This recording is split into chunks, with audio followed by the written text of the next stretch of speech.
j'espère en pleine forme. J'espère que vous profitez de ces journées magnifiques. L'été s'attarde, il donne envie de flâner en terrasse, au soleil, et il rend surtout la rentrée plus douce. La nuit promet d'être belle aussi en votre compagnie. Nous sommes ensemble jusqu'à 1h du matin. La ligne est ouverte au 39 21.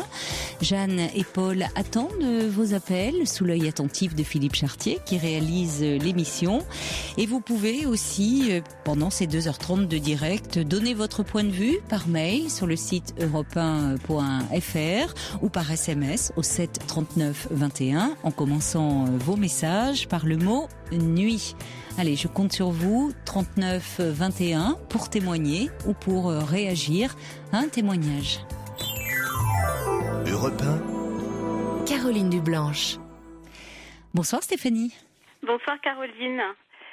Un grand merci de me prendre ce soir. Mais je sais que vous devez vous lever tôt, vous vous levez à 5h, non? C'est ça demain? Oui, c'est ça, très tôt demain matin. Mais donc c'est normal que vous commenciez, hein? C'est gentil en tout cas. Et bravo pour la petite charade là qui était très, très sympathique. Ne l'encouragez pas, je vais y avoir droit tous les mercredis sinon. Ah ben, elles sont bien trouvées. Ah non mais c'est vrai, il est très fort Emmanuel, c'est vrai. Alors, je vais essayer d'être assez concise pour résumer et placer la situation. J'ai 37 ans et ça fait 2 ans que j'étais avec mon ami qui, lui, en a 39. Oui. Et voilà, on s'est rencontrés au cours d'une soirée complètement par hasard, on va dire, une soirée en type discothèque. Et avant de le rencontrer, c'est vrai que je disais toujours mieux vaut être célibataire ou seule que mal accompagnée. Et j'avais tendance à rencontrer des garçons, mais à mettre fin aux relations assez rapidement parce que je trouvais pas mon compte. Et avec lui, les choses se sont faites naturellement, petit à petit, et je sais pas pourquoi j'arrivais entre guillemets à le supporter. Je dis ça parce que j'ai jamais eu les papillons dans le ventre ou le cœur qui palpitait quand je pensais à lui. Mais tout a été plus posé. Alors je me suis dit c'est peut-être comme ça que ça commence quand on est bien avec l'autre et qu'il se passe réellement quelque chose de plus soutenu, on peut dire. Mais malgré ça, je ressentais pas vraiment l'amour. J'ai jamais pu lui dire je t'aime. J'ai jamais pu réellement lui citer une qualité, alors que des défauts, je lui en trouve des centaines à revendre. Ah bon? Même pas une qualité? Oui, et je pouvais pas. Il y a plein de choses qui m'insupportaient chez lui. Et malgré tout, je me disais, j'arrivais à passer outre. Alors quand je dis à passer outre, ça allait un certain temps parce que de façon régulière, je me disais, il faut que je rompe, il faut que j'arrive à mettre un terme à la relation. Et malgré ça, j'y arrivais pas. Donc, je me pose énormément de questions depuis que je l'ai rencontré, à savoir qu'est-ce qui me fait que je reste avec lui alors que j'ai pas plus de palpitations que ça. Oui, mais vous êtes bien avec lui. Oui, mais néanmoins, je me prends la tête quand même sur ces détails sur ces questions qui sont quand même importantes. Et bien, parce que c'est vrai que je m'adapte assez facilement, je suis pas pour les conflits, j'essaye plutôt je m'adapte et je tolère beaucoup. Oui, mais de au-delà de vos capacités d'adaptation, ça fonctionne bien, tant mieux, mais il y a bien quelque chose qui vous liait à lui. Et oui, mais je suis pas capable de dire quoi. Parce que, comme je dis, il y a plein de choses qui m'insupportent et malgré ça, je restais et je sais pas pourquoi. C'est ça qui m'interpelle, c'est que je sais pas pourquoi. Vous aviez envie de vous poser, un besoin de stabilité à ce moment-là dans votre vie? Il vous rassurait? C'est vrai que y a l'âge aussi qui compte, mais je pense qu'au-delà de ça, même avant, quand je sentais que quelque chose n'allait pas ou que l'autre m'énervait, je lui disais c'est bon, on arrête là et chacun fait sa route. Et je sais pas pourquoi avec lui j'ai pas eu cette facilité-là. Alors, lui, au bout de 6 mois qu'on était ensemble, il a rompu dans le sens où il trouvait que lui s'y retrouvait pas. Il était venu un soir où il m'avait sorti toutes mes 4 vérités et il était parti. Et pendant 3 mois, j'ai pas eu de nouvelles. Donc pour moi, je m'étais faite à la rupture. Je m'étais dit après tout, je lui conviens pas, on arrête tout. Vous me dites que vous étiez faite à la attendez, excusez-moi Stéphanie, vous me dites que vous étiez faite à la rupture, mais est-ce que vous avez été triste ou pas? Bah pas tant, non. En fait, j'ai vite rebondé. Oui, j'étais triste dans le sens où je m'étais quand même impliquée pour en faire en sorte que ça marche. Et il partait comme s'il avait rien vu. Donc ça m'avait fait mal, mais plus par orgueil, je pense, que par amour déçu. Donc sur ça, j'ai tapé du pied, je suis repartie. Enfin voilà, et je suis ressortie et il m'a pas du tout manqué. Et au bout de 3 mois, il est revenu en disant qu'il avait cogité de son côté et qu'il s'était rendu compte qu'il avait fait une énorme erreur et que il m'avait fait très mal, il s'en excusait, il en était vraiment tout retourné. Mais j'étais bien la femme de sa vie et il voulait aller de l'avant avec moi. Et donc du coup, je vous avais eu à l'époque et on avait fini par conclure qu'il méritait quand même une seconde chance, dans le sens où il avait... vous me faites rire la façon dont, vous exposez les choses, genre bon, finalement, au bout du compte, on s'est dit, allez, laissons-lui une chance au pauvre garçon. Oui, parce qu'il disait que voilà, qu'il avait envie de changer, il avait pris conscience de certaines choses, donc je me dis peut-être que ça peut s'améliorer, donc c'est vrai que ça aurait été dommage de rester sur ce doute-là. Et là, ça fait 2 ans et on se retrouve à la même situation. C'est-à-dire que quand on a repris ensemble, c'est reparti comme en 40. Il n'a rien changé de plus. Il m'avait avoué plein de sentiments, plein de choses quand on était au moment de la rupture. On s'est remis ensemble et c'est reparti. Voilà, il disait plus rien, pas possibilité de savoir ce qu'il avait dans la tête, aucune projection. Et plus ça allait, plus il se renfermait sur lui-même. Et du coup, moi, j'étais complètement perdue dans le sens où je m'étais mis en tête effectivement de construire. Je m'étais mis, ça y est, j'avais répondu à la question. Oui, je voulais des enfants. Oui, je voulais quitter mon appartement, enfin, pour pouvoir habiter avec quelqu'un. Et aujourd'hui, je me demande si c'est tout ça. Je me dis oui, j'ai envie de le faire, mais pas forcément avec lui.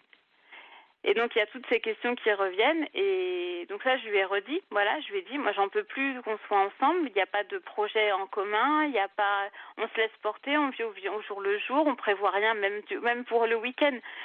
Le temps passe et les week-ends, voilà, on projette. Vous vous ennuyez avec lui ? Plus ça allait, plus oui. Et puis plus ça allait là sur les derniers temps, plus il parlait de sa passion à lui, de ce qu'il allait faire pour lui, mais il n'y avait jamais de nous. Et du coup, c'est ça que je lui faisais remarquer. C'était dans mais il faut être deux pour avoir envie aussi, parce que si finalement ce pauvre garçon vous l'accablez de reproches, vous lui dites pas, enfin, il n'y a rien qui vous plaît et qui lui plaît, qui vous plaît chez lui, pardon.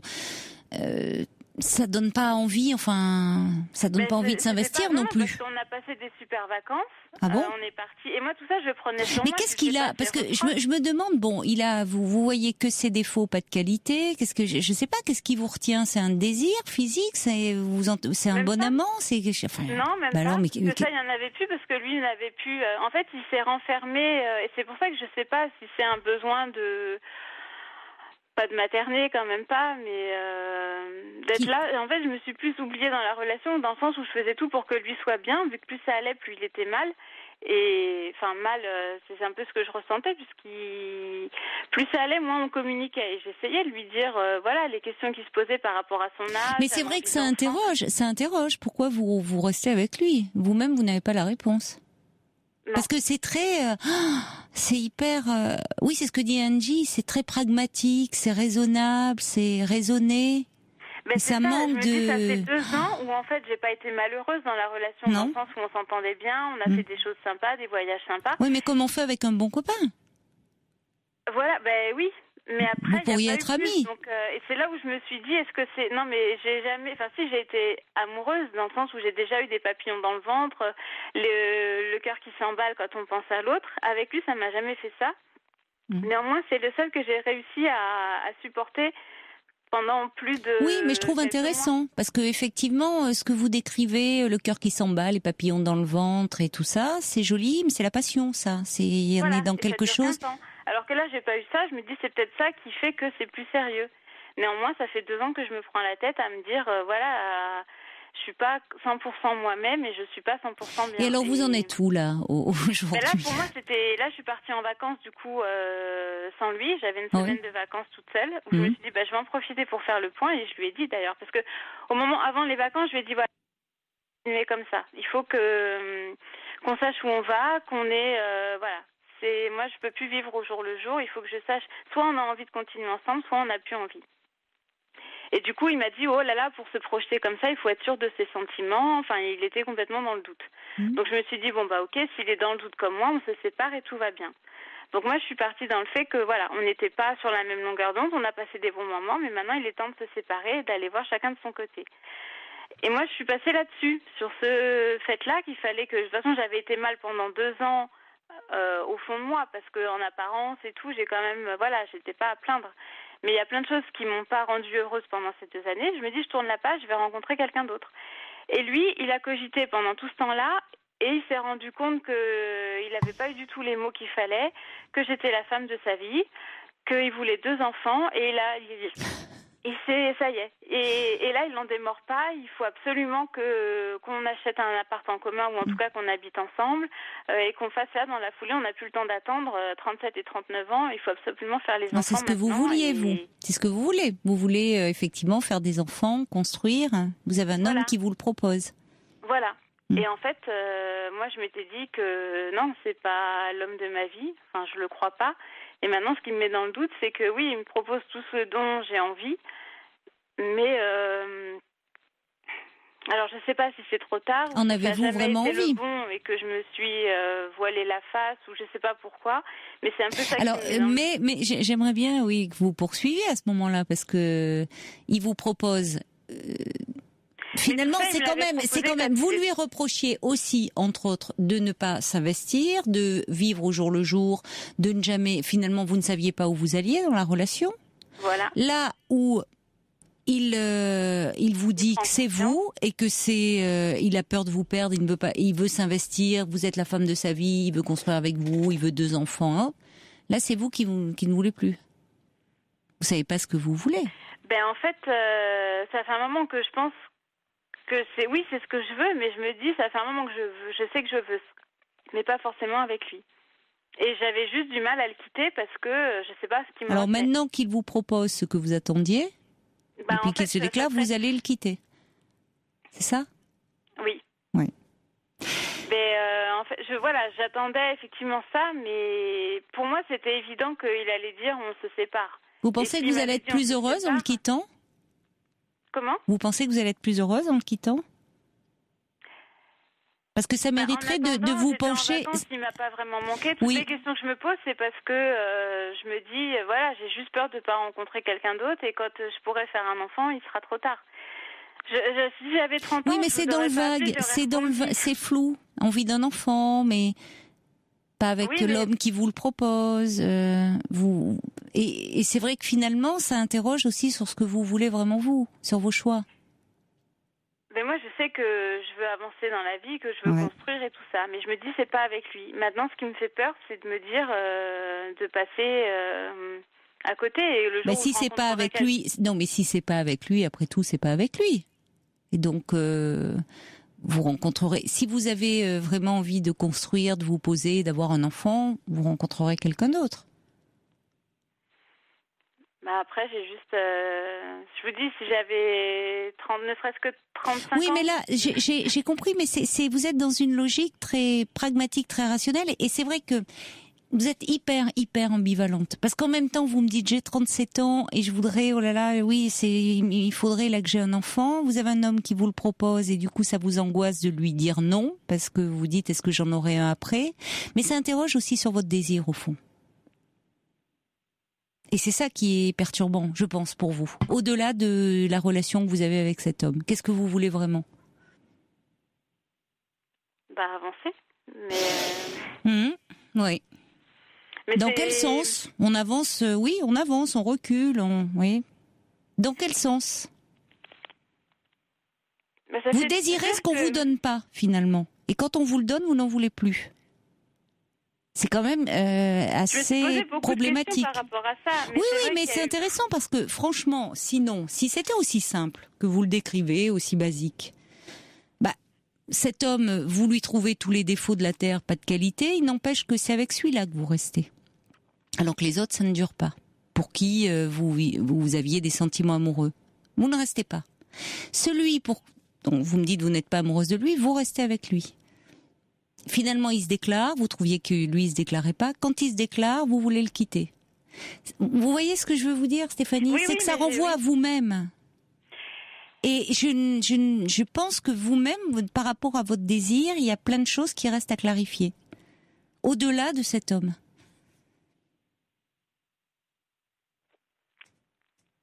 C'est pas aussi simple que vous le présentez. Voilà, c'est pas aussi simple que ça. Et je lisais une interview de Fabrice Lucchini qui disait que bon, il s'en cache pas. Hein, il dit qu'il fait une psychanalyse depuis des années. Et à propos de son film Gemma Bovary, et où ça reprend, enfin en quelque sorte, ça se calque sur l'histoire d'Emma Bovary, donc de Flaubert. Et il disait il parlait de son psychanalyste. Je sais pas si c'est son psychanalyste ou lui qui avait trouvé ça. Qui disait que le propre de la névrose, finalement, c'est être sous un pommier et attendre qu'il y ait des poires qui tombent. Oui. Vous voyez l'image ? Oui, complètement. C'est-à-dire toujours désirer finalement ce qui est hors de portée. Mais c'est pour ça que je me pose beaucoup de questions. Je comprends que vous vous posiez des questions. Pendant ces 2 ans aussi, c'est pour ça que ça me prend la tête. Et je me dis que si les choses étaient aussi simples, ça devrait se faire de façon plus naturelle. Et c'est là où je me dis...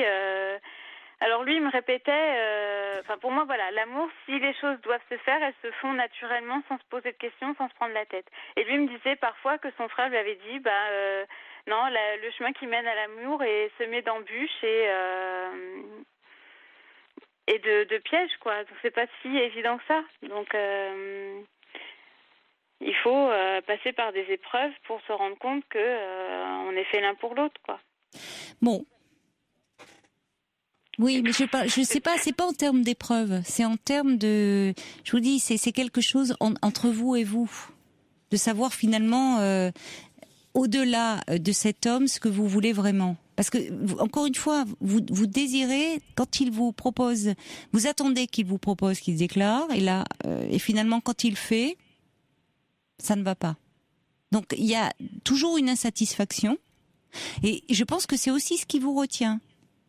Pour le fait de dire le quitter, oui, bien sûr. Si on est comme ça très pragmatique, oui, quittez-le. C'est pas le bon, vous l'aimez pas, et vous rencontrerez un jour un autre homme. Mais qu'est-ce qui se passera finalement avec les autres ça ne dure pas, et avec celui pour lequel vous me dites vous n'avez pas de sentiments, avec lui vous restez avec lui. Donc c'est bien qu'il vous apporte quelque chose. Cette relation en tout cas vous a apporté quelque chose que vous n'arrivez pas à identifier. Mais bon, comme le dit Emma, de toute façon, un enfant, ça se fait pas comme ça, à la légère. Posez-vous un peu, prenez du recul. Ah oui, complètement. Et voyez avec. Ça, oui, non, ça, je crois que c'est absolument nécessaire. Hein. Et vous pouvez lui dire que finalement vous êtes chamboulé, perturbé, vous avez besoin un peu de prendre du recul. Je lui avais demandé du temps, mais il est incapable de m'en laisser. Il me laisse des textos, oui, mais cet homme, vous le décrivez comme incapable de tout. Et finalement, c'est vous qui êtes dans cette relation et qui n'arrivez pas à le quitter. Et c'est intéressant de savoir pourquoi. Je peux pas vous en dire plus là, parce que je pense qu'effectivement, ça nécessiterait de vous pencher un peu plus longuement sur la question, si vous le souhaitiez, voyez, parce qu'il y a quelque chose de plus complexe derrière, à mon avis. Hein. Ouais. C'est pour ça que j'ai pas envie de vous donner les conseils terre à terre, oui, c'est pas le bon, quittez-le, ou au contraire, je ne sais pas. À vrai dire, je ne sais pas, je n'en connais pas assez sur vous, sur vos choix, sur ce qui dicte votre conduite, ou apparemment, oui, qui dicte votre conduite un peu malgré vous. Et si vous voulez vraiment, pour être un peu plus au clair, savoir où vous en êtes, vous, de votre désir, ça vaut peut-être la peine de vous pencher là-dessus, et d'aller en parler. Mais sérieusement, voyez, en profondeur. Je pense que là, vous pourrez avancer. Parce que vous êtes à un moment que vous vivez, vous, comme charnière de votre vie. Par rapport à cette question de l'enfant notamment. Donc ça vaut le coup peut-être, et c'est pas forcément un travail long, ça peut être quelques séances qui vous permettraient vraiment d'éclaircir quelques petites choses. Cet homme, cette relation, c'est un peu l'arbre qui cache la forêt. D'accord ? Bonne chance. C'était aussi pour avoir des témoignages sur comment on ressent l'amour. Il y a différentes façons de le ressentir, de le sentir se manifester. Voilà, s'il y a des gens qui ont envie de... Est-ce que c'est forcément des papillons ? Est-ce que c'est forcément... Non, peut-être pas. Comme vous dites, c'est peut-être juste le fait de supporter l'autre sans savoir pourquoi. Supporter l'autre, oui. Il y a peut-être d'autres possibilités. Mais c'est vrai qu'après, c'est un débat entre la passion qu'on recherche parce que ça nous fait vibrer, on se sent très vivant. Et puis, on ne construit pas forcément sur de la passion parce que l'amour, ça suppose de transformer cette passion en quelque chose de plus construit et de plus profond finalement, où on n'est pas, oui, forcément exalté, emporté, mais où on est dans une relation, j'ai envie de dire, de couple où il y a beaucoup de partage, de complicité, d'échange, ce qui est très différent. Ce qui est radicalement différent. Mais on aura peut-être des témoignages à ce sujet, des personnes qui étaient comme ça dans des couples où elles avaient l'impression que justement il n'y avait pas assez de passion et qui ont formé malgré tout de très bons couples. On verra. Merci en tout cas, voilà. Stéphanie. Merci beaucoup, Caroline. Au revoir. Très bonne soirée, un grand merci. Au revoir Stéphanie. Au revoir. Jusqu'à 1h sur Europe 1. Caroline Dublanche. Alors on a vu que Stéphanie se pose beaucoup de questions sur sa relation de couple. J'ose même pas dire relation amoureuse, relation de couple. Et du coup, qu'est-ce que l'amour? Bon, Ava elle me dit, je sais pas ce que c'est moi, hein, mais en tout cas, si c'était une chanson, ce serait plus proche de l'envie d'avoir envie que de l'aventura. Et c'est ce que vous dites. Oh là là, c'est carré, très pragmatique. Il y a Kat, elle dit, mais il y a pas un gramme d'amour là-dedans, c'est trop cérébral. Et puis Carole me dit, attention, hein, parce que je suis restée mariée pendant 20 ans avec quelqu'un que je n'aimais pas pour avoir un enfant et j'ai finalement divorcé. Yvan me dit mais où sont les sentiments dans cette histoire? Il y a Ninon, elle qui a un point de vue différent. Elle dit moi j'adore le point de vue de Stéphanie, très pragmatique, très carré. Et franchement lui dit Ninon c'est pas le bon pour vous. Et puis Angie revient sur l'histoire de Fabrice Lucchini de la définition de la névrose par son psychanalyste et qui dit alors la femme qui attend sous un pommier qui tombe des poires. Angie me dit alors finalement la psychose c'est quand on mange des pommes Melba, c'est un peu ça. C'est un peu ça ma chère Angie. Allez, on va accueillir maintenant Jacqueline. Bonsoir. Bonsoir Caroline, vous m'entendez? Oui, je vous entends. Oui. Très bien. Alors écoutez, je suis embêtée parce que voilà, je me retrouve toujours addict. Oui. Hein, c'est une addiction. Addict à quoi? À un homme. Ah. Voilà. Ça fait. J'ai rencontré cet homme à l'époque où je ne m'entendais pas avec mon mari. Oui. Maintenant, mon mari n'existe plus, il n'est plus là. Enfin, il existe toujours, mais avec quelqu'un d'autre. Et donc, cet homme, on se rencontre plusieurs fois, une fois par semaine. Mais lui, il est beaucoup plus jeune que moi. Moi, j'ai 66 ans, d'accord? Donc, on se voit une fois. Vous m'entendez? Oui, ne vous inquiétez pas, je vous entends bien. Ah oui, d'accord. Et on se voit donc une fois par semaine. Mais oui. Malheureusement, je serais tombée facilement amoureuse de cet homme. Parce que d'abord, il est beau, il a tout, il est magnifique. Mais il ne veut pas que je sois amoureuse de lui. Donc, il veut simplement une amitié amoureuse. Mais le problème, c'est que il veut bien se promener avec moi, flirter avec moi, mais il ne veut... Si vous voulez, il n'y a pas de don et recevoir. Je ne sais pas si vous comprenez. Allô? Déjà, c'est... Enfin, ce que vous appelez don et recevoir... Il veut que je sois une sorte de... essayons d'utiliser un terme. C'est pas très méchant ce que je vais vous dire, mais j'ai l'impression d'être une geisha. Vous voyez ce que je veux dire? Un peu à son service, voilà. Et moi, ça m'embête parce que il a beaucoup de qualités, on s'entend bien, on est complices dans beaucoup de choses, mais moi, je suis vachement frustrée, quoi. Et qu'est-ce qui vous frustre le plus dans cette relation? Eh bien, qu'est-ce qui me frustre, c'est de rien recevoir, c'est de donner, et de ne pas recevoir. Je suis quelqu'un qui est généreuse, mais il faut aussi je parlais pas uniquement de sexe. Mais c'est humain, mais c'est humain. Enfin, je veux dire, évidemment, au bout d'un moment. Pourquoi un homme peut-il se comporter comme ça? Je ne comprends pas. Bien sûr qu'on peut se demander pourquoi il se comporte comme ça. Mais ce qui est aussi intéressant, c'est vous êtes accro à quoi, finalement? Cet homme, vous dites qu'il y a il y a vraiment une asymétrie dans la relation. Il n'y a pas de sexe. Vous êtes accro au manque, alors? Comment? Eh bien, d'abord, je pense que je suis... je pense qu'à son amitié, peut-être j'ai besoin d'amitié, j'ai besoin de... Non, vous essayez, je pense, de rationaliser par rapport à ce qu'il vous dit. Est-ce qu'il vous propose une amitié amoureuse? Oui. Mais au fond, vous aimeriez plus. Allô? Mais donnant, je vous écoute, hein, c'est pour ça, ne vous inquiétez pas, je vous entends bien. Dit donnant, si tu veux, je te promène, mais donnant. Et d'un autre Mais côté, c'est quoi je me dis, donnant? Je comprends pas. Qu'est-ce veut qu'il dire entend? que Je te promène, ça veut dire quoi? Je te promène et non, il en m'emmène retour, en il doit... bagnole, à droite, à gauche, et moi j'aime la nature, d'accord. Et puis je sais même pas où Oui, il mais habite, alors, d'ailleurs. et qu'est-ce qu'il attend en échange? Eh ben, Vous allez me le dire après les infos, parce que cette histoire de donnant, je comprends pas bien. D'accord? On se retrouve oui, tout mais de c'est suite. pas méchant, hein, c'est rien. Hein. Non, mais on se retrouve tout de suite après les infos. On continue à se parler. D'accord. La nuit se poursuit sur Europe 1 avec vos appels au 39 21 et toutes vos réactions qui me parviennent par SMS au 7 39 21 ou par mail sur le site europe1.fr. Quelques messages encore pour Stéphanie qui s'interrogeait beaucoup à travers la relation qu'elle vivait depuis 2 ans avec un homme sur l'amour, la différence entre l'amour, la passion, construire. Est-ce qu'on peut construire avec un homme qu'on n'aime pas vraiment? Amanda dit ce qui est primordial pour vous, semble-t-il, c'est ce désir d'enfant. Le temps passe, alors ne passez pas à côté de quelque chose que vous pourriez regretter plus tard. Et puis quelqu'un dit c'est quand même très dur de bâtir une relation sur une non-réciprocité. C'est Mimi qui nous dit ça. Alors justement, ça fait peut-être écho aussi, Jacqueline, à ce que vous vivez, puisque vous êtes avec un homme, vous m'avez dit que vous êtes addict de cet homme, mais Oui, lui... c'est-à-dire addict à son amitié, parce que finalement, j'arrive pas. J'ai déjà essayé de partir, hein, attention. Plusieurs fois, je coupe le téléphone, enfin, je fais tout pour ne pas qu'il m'appelle. Alors, voilà. Et alors, ça fait combien de temps, finalement, que ça dure, votre relation? 2 ans et demi. 2 ans et demi. D'accord. Une fois par semaine. Et alors, il dit, cet homme, il utilise souvent le terme, c'est donnant, c'est-à-dire, alors, oui, il vous amène, vous aimez vous dire, balader dans la nature, et alors, c'est quoi C'est un peu embêtant ce que je vais vous dire, mais bon, il veut, comment vous dire ça? Je suis embêtée de vous dire ça, parce que moi, je crois que, je pense que moi, je tourne pas bien rond, parce que comment je peux accepter des trucs comme ça, quoi, c'est ça.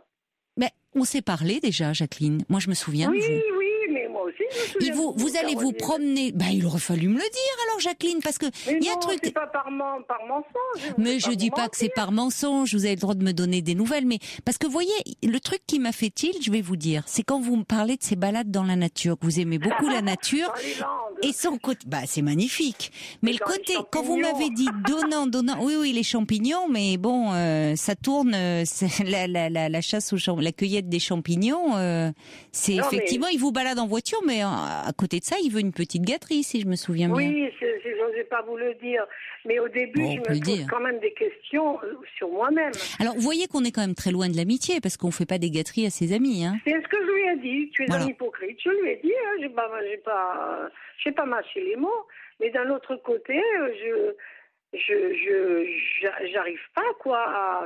Quelquefois, quand il m'appelle, je dis, oh, ça fait rien. Et ça m'angoisse, hein, dans les promenades comme ça. Ça m'angoisse. Je me dis, allez hop.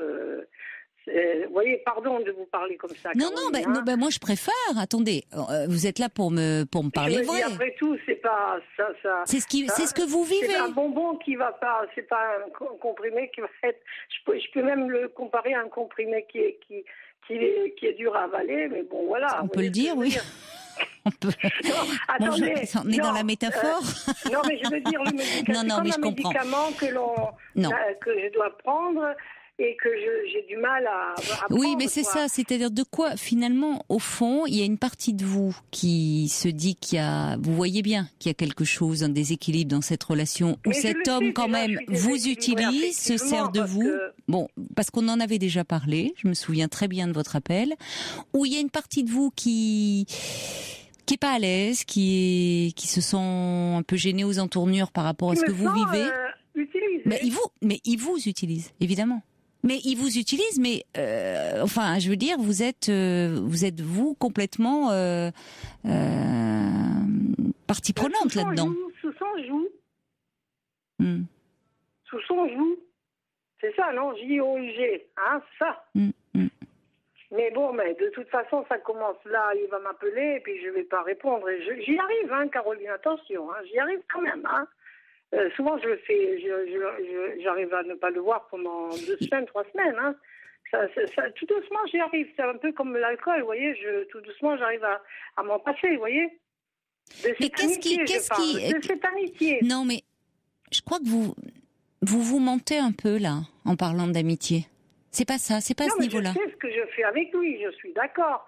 Mais je parle avec lui, ça me fait du bien de parler avec quelqu'un.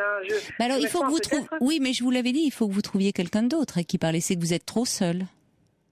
Et pourtant, j'ai 4 enfants, hein. Mais bon, je le vois pas, oui. c'est juste ma fille. Oui, mais c'est ma fille à côté. Oui, mais c'est différent. Et puis, vous pouvez pas forcément parler de vous de façon plus intime à vos enfants. Il y a des choses que vous ne leur dites pas. C'est un homme, c'est bien un homme, hein, quand même, Caroline. Hein. C'est un homme qui pense surtout à son plaisir, hein, non, mais Jacqueline. Je parle pas de lui, voilà. C'est un homme qui, pour le coup, voyez, lui, je trouve que ce que vous pouvez ressentir, c'est pas son problème. Éprouver, lui, il se fait plaisir. Mais bon, il y a beaucoup d'hommes qui seraient prêts à faire une petite balade, à vous amener en balade pour, voyez, avoir ce côté donnant, j'allais dire gagnant-gagnant, donnant-donnant. Oui. Et vous le sentez bien qu'au fond il y a quelque chose qui va pas dans cette relation. Je suis pas bien, mais je suis aussi un peu déséquilibrée affectivement quelque part. Oui. Je le sais. Il y a un manque effectivement, et il vous maintient dans le manque, hein. Donc c'est effectivement. Oui, mais vous inquiétez pas, je suis forte quand même, Caroline. Hein. J'essaie souvent de pas le voir. Oui, mais je me souviens de vous. Vous m'aviez dit exactement les mêmes choses. Et ça fait un petit moment qu'on s'est parlé. Donc vous êtes lucide. Vous êtes lucide. J'essaye de partir, de changer. J'ai une copine, elle me dit, mais t'as qu'à changer de visage, t'as qu'à faire une chirurgie esthétique, comme ça, il te verra plus. Non, mais je veux dire, je dis toujours, oui, je vais changer de numéro, je vais acheter un autre portable, je vais... Il vous relance toujours? Il me relance, bien sûr, je sais pourquoi aussi. Hein, bien sûr. Parce que finalement, lui, je ne sais même pas où il habite. Mais à ce moment-là, vous le faites payer la prochaine fois. Parce qu'après tout, il dit donnant. Je suis désolée, s'il allait voir une prostituée, il paierait. Je sais, donc vous lui demandez de l'argent à ce moment-là. Mais il me dit non, on est des amis, mais je te considère comme une amie. Non, mais qu'il arrête. Il faut qu'il arrête son violon. Et vous n'êtes pas né de la dernière pluie. Vous savez très bien qu'on n'a pas ce type de relation avec des amis. Mais après tout, si vous y trouvez votre compte, pourquoi pas, hein? Non, je n'y trouve pas du tout mon compte, mais je pense que tout ça, cette acceptation que j'accepte, ça vient aussi de mon enfance, parce que j'ai vécu des choses avec un pédophile, et je pense que je ne sais pas toujours où est la frontière entre le bien et le mal. Voilà. Je pense que ça vient de là. Oui, mais je pense, Jacqueline, franchement, je vous avais conseillé la dernière fois d'aller parler de tout ça à un thérapeute. Mais vraiment. Mais je suis déjà avec un psychiatre. En privé, voyez, parce que ça portera plus ses fruits. Vraiment. Ouais. Parce que je veux pas le réaborder ce soir, parce qu'on l'avait évoqué, tout ça. Et vous en parlez avec qu'il me manque de respect, ce mec? La question est même pas là. Et je trouve que vous le savez, au fond. Vous le savez, on avait parlé longuement de ce que vous aviez vécu, de ce traumatisme par la solitude. Vous le savez au fond de vous que évidemment c'est pas tant qu'il vous manque de respect, c'est que vous-même vous respectez plus dans l'histoire. Vous êtes utilisé, vous êtes instrumentalisé. La différence, enfant, malheureusement, vous ne pouviez rien faire, vous ne pouviez pas agir. Là, c'est ce qui est, je trouve, le plus terrible dans votre histoire, c'est consenti. Vous y allez de vous-même, là. Alors, vous rejouez quelque chose, il y a un scénario qui se répète, il y a quelque chose de votre histoire, mais c'est en parlant vraiment dans le cadre, en privé, dans le cadre de votre thérapie, que vous allez dénouer ça. D'accord. Vraiment. Mais je vais y arriver, Caroline. Je pense que vous pouvez y arriver. Et justement, comme vous êtes quelqu'un de volontaire et de déterminé, vous voyez bien que là, il y a quelque chose qui vous échappe, au fond.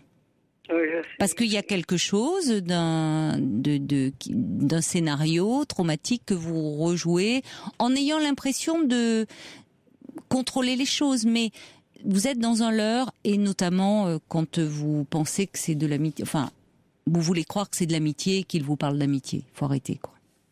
Ouais, il faut arrêter, c'est-à-dire qu'effectivement, là, ça lui coûte rien à lui, si ce n'est un peu d'essence pour vous amener, voilà. Et en fait, il ne veut rien de plus avec vous, c'est tout. Ouais. Donc, bon, je crois que de travailler et parlez-en vraiment de tout ça là, parce qu'on voit bien que c'est récurrent, Ben oui, ça tourne à l'obsession, ça vous. Oui, mais bon. Donc parlez-en vraiment avec votre thérapeute. D'accord, Caroline. Et là, il faut que vous avanciez, vraiment. Oui, vous inquiétez pas. De toute façon, si je veux voir des paysages, je peux y aller tout seul. J'ai pas besoin de lui. Voilà. Ça, c'est, c'est certain. C'est certain. La mer, elle existe pour tout le monde. Oui, voilà. Vous feriez mieux, de vous balader au bord de la mer qu'avec ce zigoto. Voilà, exactement. Bon courage. Au revoir, Jacqueline. Je vous dis merci, à bientôt. Mais je vous en prie. Au revoir. Je vous dirai que c'est fini, d'accord, un jour. J'aimerais bien que vous m'appeliez, pour me dire que vous le voyez plus et que vous êtes enfin libéré de ça et que vous allez mieux. Donc travaillez là-dessus avec votre psy. Au revoir. Merci, au revoir, Jacqueline. Au revoir. Au revoir. On ne se méfie jamais assez. Les alarmes, les sirènes de pompiers. L'amour a-t-on fait de les faire taire? L'amour fait tomber toutes les barrières. Hey, hey. Je suis tout à toi, j'ai dit.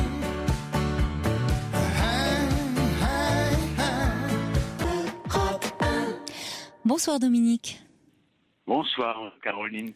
Merci de m'appeler.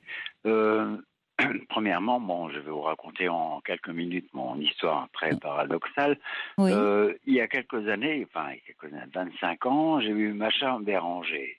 Vous l'avez vu? Vous l'avez rencontré?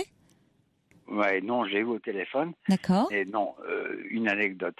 Et juste avant qu'on se parle, il y avait une chanson de Julien Clerc. Et avant que je vous parle, vous venez de passer une chanson de Julien Clerc. C'est un signe alors. Un petit clin d'œil de Macha, là où elle est. Peut-être. Voilà. Alors, merci. Bon, alors moi je vais essayer de vous raconter une histoire très paradoxale qui m'arrive. Je vous écoute. Alors, qu'est-ce qui vous arrive de si paradoxal? J'habitais entre Lyon et Saint-Étienne, mais toujours dans le Rhône. Oui. Et j'ai vécu avec une compagne. Bon, j'ai divorcé il y a longtemps. Et j'ai vécu avec une compagne pendant 23 années. Et au bout de 23 années, elle m'a mis à la porte. Bon, je ne suis pas dans la rue. Elle m'a mis à la porte. Parce que, donc, c'est elle la propriétaire de l'appartement? Parce qu'elle vous a mis à la porte, enfin, je veux dire, Oui. C'est-à-dire que vous êtes retrouvé sans rien, vous, à ce moment-là? Oui, voilà. Oui, c'est bon. Elle m'a pas mis, je ne suis pas dans la rue, assis sur des cartons à faire la mendicité. Je suis elle m'a mis à la porte, elle m'a mis dans le train, sous la pression de sa fille, qui est psychorigide et qui a 46 ans. Elle vit avec sa mère, cette femme? Comment? La fille vit avec la mère? Non, elle habite dans le même village D'accord. au sud de Lyon, avec son mari et puis ses deux gosses. Et puis ça n'a jamais été une grande histoire d'amour. Et puis après, ma compagne après ça a été le chantage. Si lui il part pas, tu verras pas tes petits enfants. Bref, c'est toujours la même histoire, quoi. Alors depuis le 1er août, donc elle m'a pas jeté à la rue. Je suis dans l'appartement dont je suis le propriétaire. Entre Metz et Thionville. Mais alors, attendez, on va pas se perdre trop dans les détails, si vous voulez bien, Dominique. J'aimerais, vous dites, vous vous trouvez dans une situation paradoxale. Le mieux, c'est même pas trop de donner des endroits, parce que vous savez, moi, je tiens quand même beaucoup pour vous à un certain anonymat, si possible. Donc, finalement, qu'est-ce qui vous arrive aujourd'hui? C'est-à-dire que vous vous êtes retrouvé après 23 ans de vie commune mis à la porte. Il m'arrive que je suis dans une situation. Paradoxalement, elle ne m'en veut pas. C'est-à-dire que matin, midi et soir, on se voit les SMS. Ça serait plutôt vous qui pourriez lui en vouloir, après tout, non? Comment? Ça serait plutôt vous qui pourriez lui en vouloir de vous avoir mis à la porte. Mais je lui en veux.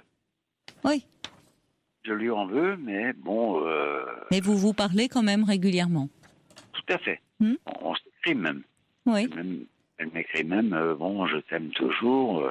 Donc, c'est là que se trouve le paradoxe, quoi, en fait. Parce que, et vous vivez où, alors? Aujourd'hui, vous avez je sais pas, vous avez quel âge?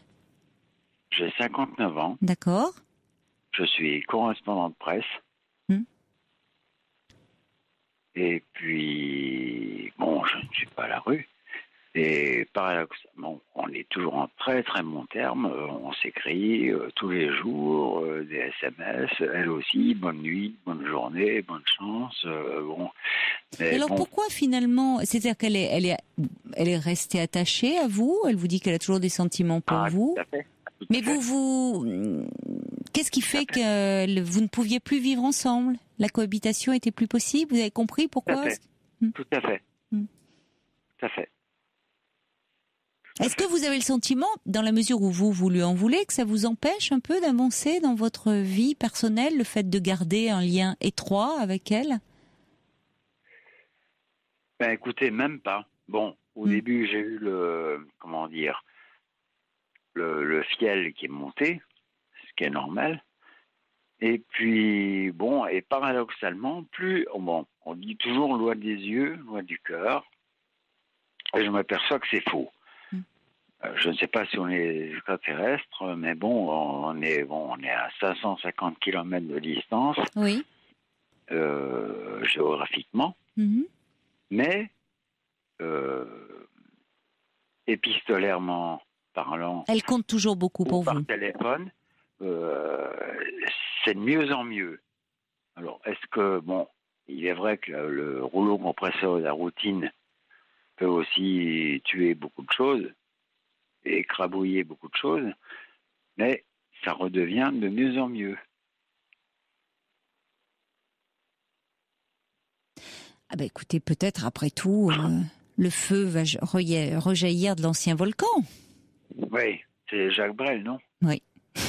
Ouais. Non, mais qui sait? Peut-être qu'il y a des couples qui se remettent ensemble après une séparation.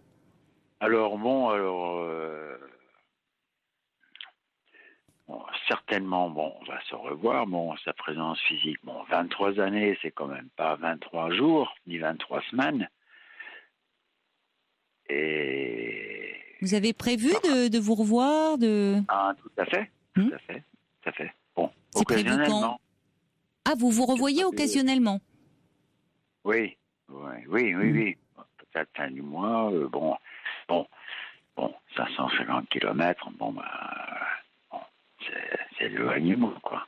Mais bon, je m'aperçois que, on s'est tous les deux améliorés mutuellement en faisant ça, malgré tout. Oui, et vous vous manquez, vous appréciez d'autant plus aujourd'hui. Et on se ment, pas forcément, Mais peut-être que d'ailleurs, dans un premier temps, ça ne veut pas dire forcément habiter à nouveau ensemble sous le même toit, mais peut-être redevenir amant, finalement. Oui, voilà, oui. Bon, ça ne veut pas dire non plus se voir pour les bons moments, oui, pourquoi pas. Mais bon...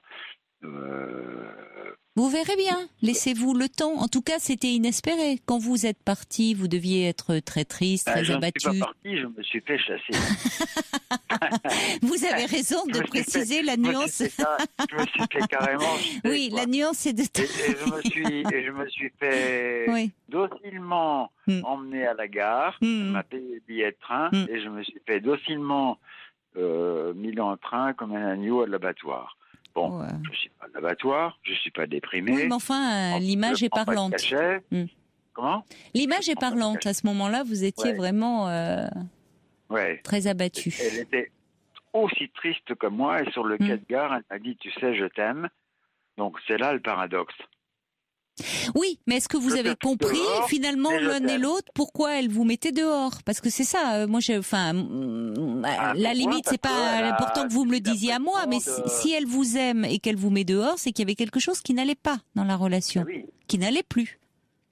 Donc, franchement, dans ces cas-là, si vous en avez Il y a pris un conscience élément, de ce qui n'allait plus... Il y a un tiers extérieur qui a fait que... Oui, mais je pense que peut-être que ça, c'est un peu facile de mettre ça sur le dos d'un tiers extérieur. Vous pensez pas ? Peut-être. Parce que oui, c'est vrai que certainement. c'est plus facile de souvent. Et je ne dis pas que ça ne joue pas, mais parfois c'est plus facile de dire oh c'est la faute d'un tel que de se remettre en question, soit dans une relation. Quand même. Oui. Allez, en tout cas, faites-vous confiance. Après tout, c'était inespéré quand vous êtes monté dans ce train. Vous pensiez que vous ne vous reverriez plus jamais. Maintenant, non seulement vous vous téléphonez, vous vous écrivez, mais vous vous revoyez avec le plus grand des plaisirs. Donc, après tout, peut-être le début, la reprise d'une nouvelle histoire entre vous deux. C'est ce que je vous souhaite de tout cœur, puisque vous semblez également l'espérer. Merci de votre appel, Dominique. Au revoir. Pour parler à Caroline Dublanche, appelez le 39 21. 34 centimes la minute.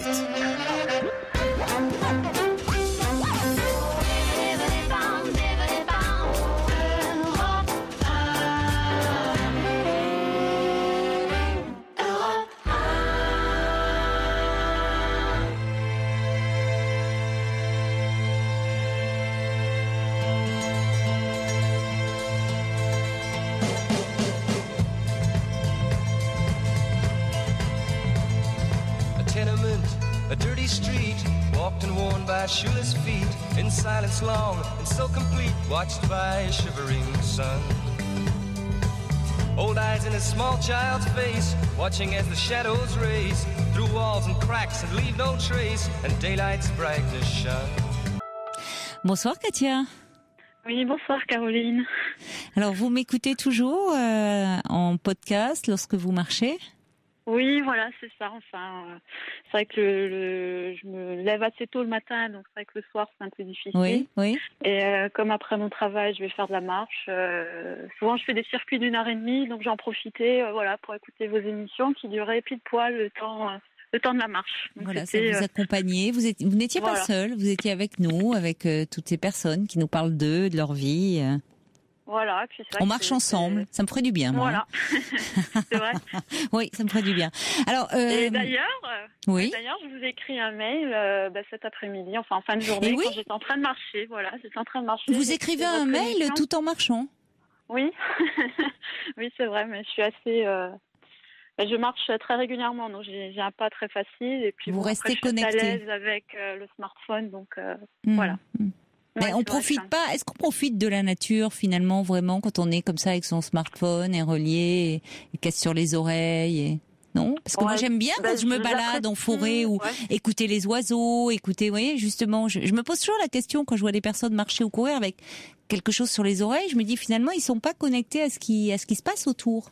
C'est agréable, je trouve, dans la nature. Je suis connectée en fait sur l'air que je ressens, sur la peau, sur le visage, sur la chaleur, le visuel, mais c'est vrai qu'après, si j'écoute pas, je m'ennuie en fait. Mes pensées, elles divaguent un petit peu trop. Ah oui, d'accord.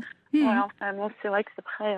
Alors justement, vous réagissiez, je l'ai sous les yeux votre mail, parce que vous avez entendu, il y a eu, je sais plus quel soir, enfin peu importe, des témoignages sur les sites de rencontres. Voilà. C'était Michael, je crois, qui a d'ailleurs suscité beaucoup de réactions, qui avait 42 ans et qui disait il faisait confiance au hasard, il ne voulait pas, il n'avait pas envie de s'inscrire sur des sites de rencontres. Ça me revient. C'était un petit peu fleur bleue et qui espérait la rencontre. Et il y a eu beaucoup d'auditrices très fleur bleue, elles aussi, qui ont souhaité être mises en contact avec Michael. Donc on va transmettre, rassurez-vous. Et alors vous, justement, vous vouliez nous faire partager une expérience que vous avez eue à propos de ces sites de rencontres. Oui, c'est vrai. Donc, quand j'avais un petit peu avant 30 ans, comme je faisais partie aussi comme une auditrice qui sort pas beaucoup et qui avait essayé ce type d'outil, donc j'avais eu recours au site internet. Et c'est vrai, comme je pense beaucoup de personnes, on a des petits critères dans nos têtes. On s'amuse à faire les petits tests de compatibilité. Mais bon, je m'en amusais plus qu'autre chose. Et ça que j'avais fait quelques rencontres, j'ai rencontré 3-4 personnes peut-être, voire 5. Et après seulement quelques semaines d'échange par mail ou par message instantané, Et finalement, la rencontre, je trouve, elle est aussi authentique que si c'était une rencontre finalement hasardeuse. Parce que si on ne dit pas tout déjà dans nos échanges, il y a quand même plein de choses à découvrir, que ce soit un regard, un sourire, une complicité qui peut naître. Enfin, il y a plein de choses qui sont oui, très qui nous authentiques échappent et finalement. Heureusement, on peut pas tout contrôler. Oui. Et bon, c'est vrai que moi j'ai rencontré mon ami actuel par un site de rencontre. Et donc c'est mon ami qui m'avait envoyé un mail très court. Et moi j'avais toujours dans l'idée que c'était mieux des mails longs avec une belle prose, des phrases bien développées, etc. Pas de faute d'orthographe. Et c'était pas du tout le cas. Donc en fait on se dessine déjà des petits raisonnements dans notre tête. Je sais pas, c'est une personne qui est peut-être pas très bavarde ou pas très à l'aise. Enfin, je me faisais des petits scénarios. Oui, comme on ça. essaie d'imaginer à qui on a affaire un peu. Voilà, c'est ça. Et puis il n'y avait pas de photos, il n'y avait pas tellement je sais pas comment dire, d'éléments sur lesquels je prêtais attention, mais il y avait des petites choses, sur lesquelles peut-être avant j'aurais eu un doute ou. Qu'est-ce qui vous a attiré alors finalement? Parce que c'est ce qui m'intrigue. Vous dites bien dans votre mail que auparavant vous avez l'honnêteté de dire que vous faisiez attention à des critères tels que l'orthographe, la prose, la profession, oui, voilà, pour évaluer, dites-vous, le degré de compatibilité. C'est ce que font, je pense, toutes les personnes qui s'inscrivent sur des sites. Et là, justement, celui-là, il répondait pas, cet homme ne répondait pas à tous ces critères. En fait, j'étais plus dans l'attente comme j'avais fait quelques rencontres avant qui finalement, c'était des personnes sympathiques, agréables, etc. Mais il n'y avait pas cette petite flamme, ou il n'y avait pas de... Les papillons dans le ventre, comme disait Stéphanie, oui. Voilà, et puis j'étais plus peut-être dans la même attente ou à vraiment espérer, etc. Et j'y allais peut-être plus dans l'optique de, on va essayer de faire des rencontres et puis on verra ce qu'il en ressort. Et donc j'ai répondu à son mail. Ensuite, on a échangé ensemble quelques autres mails. Et finalement, c'est une personne qui suscitait malgré tout, pas malgré tout, mais qui suscitait un intérêt au travers même des échanges, des thèmes de discussion, etc. Et je crois que c'est important juste de se laisser porter finalement, de voir si la personne nous captive, nous intéresse, et peut-être de mettre un peu de côté tout ce genre de critères, de tests qu'il peut y avoir, et d'être simplement ouvert aux rencontres, quelles qu'elles soient. Parce qu'après, je pense que sinon, comme vous en parliez, je crois que ça devient quelque chose de trop contrôlé.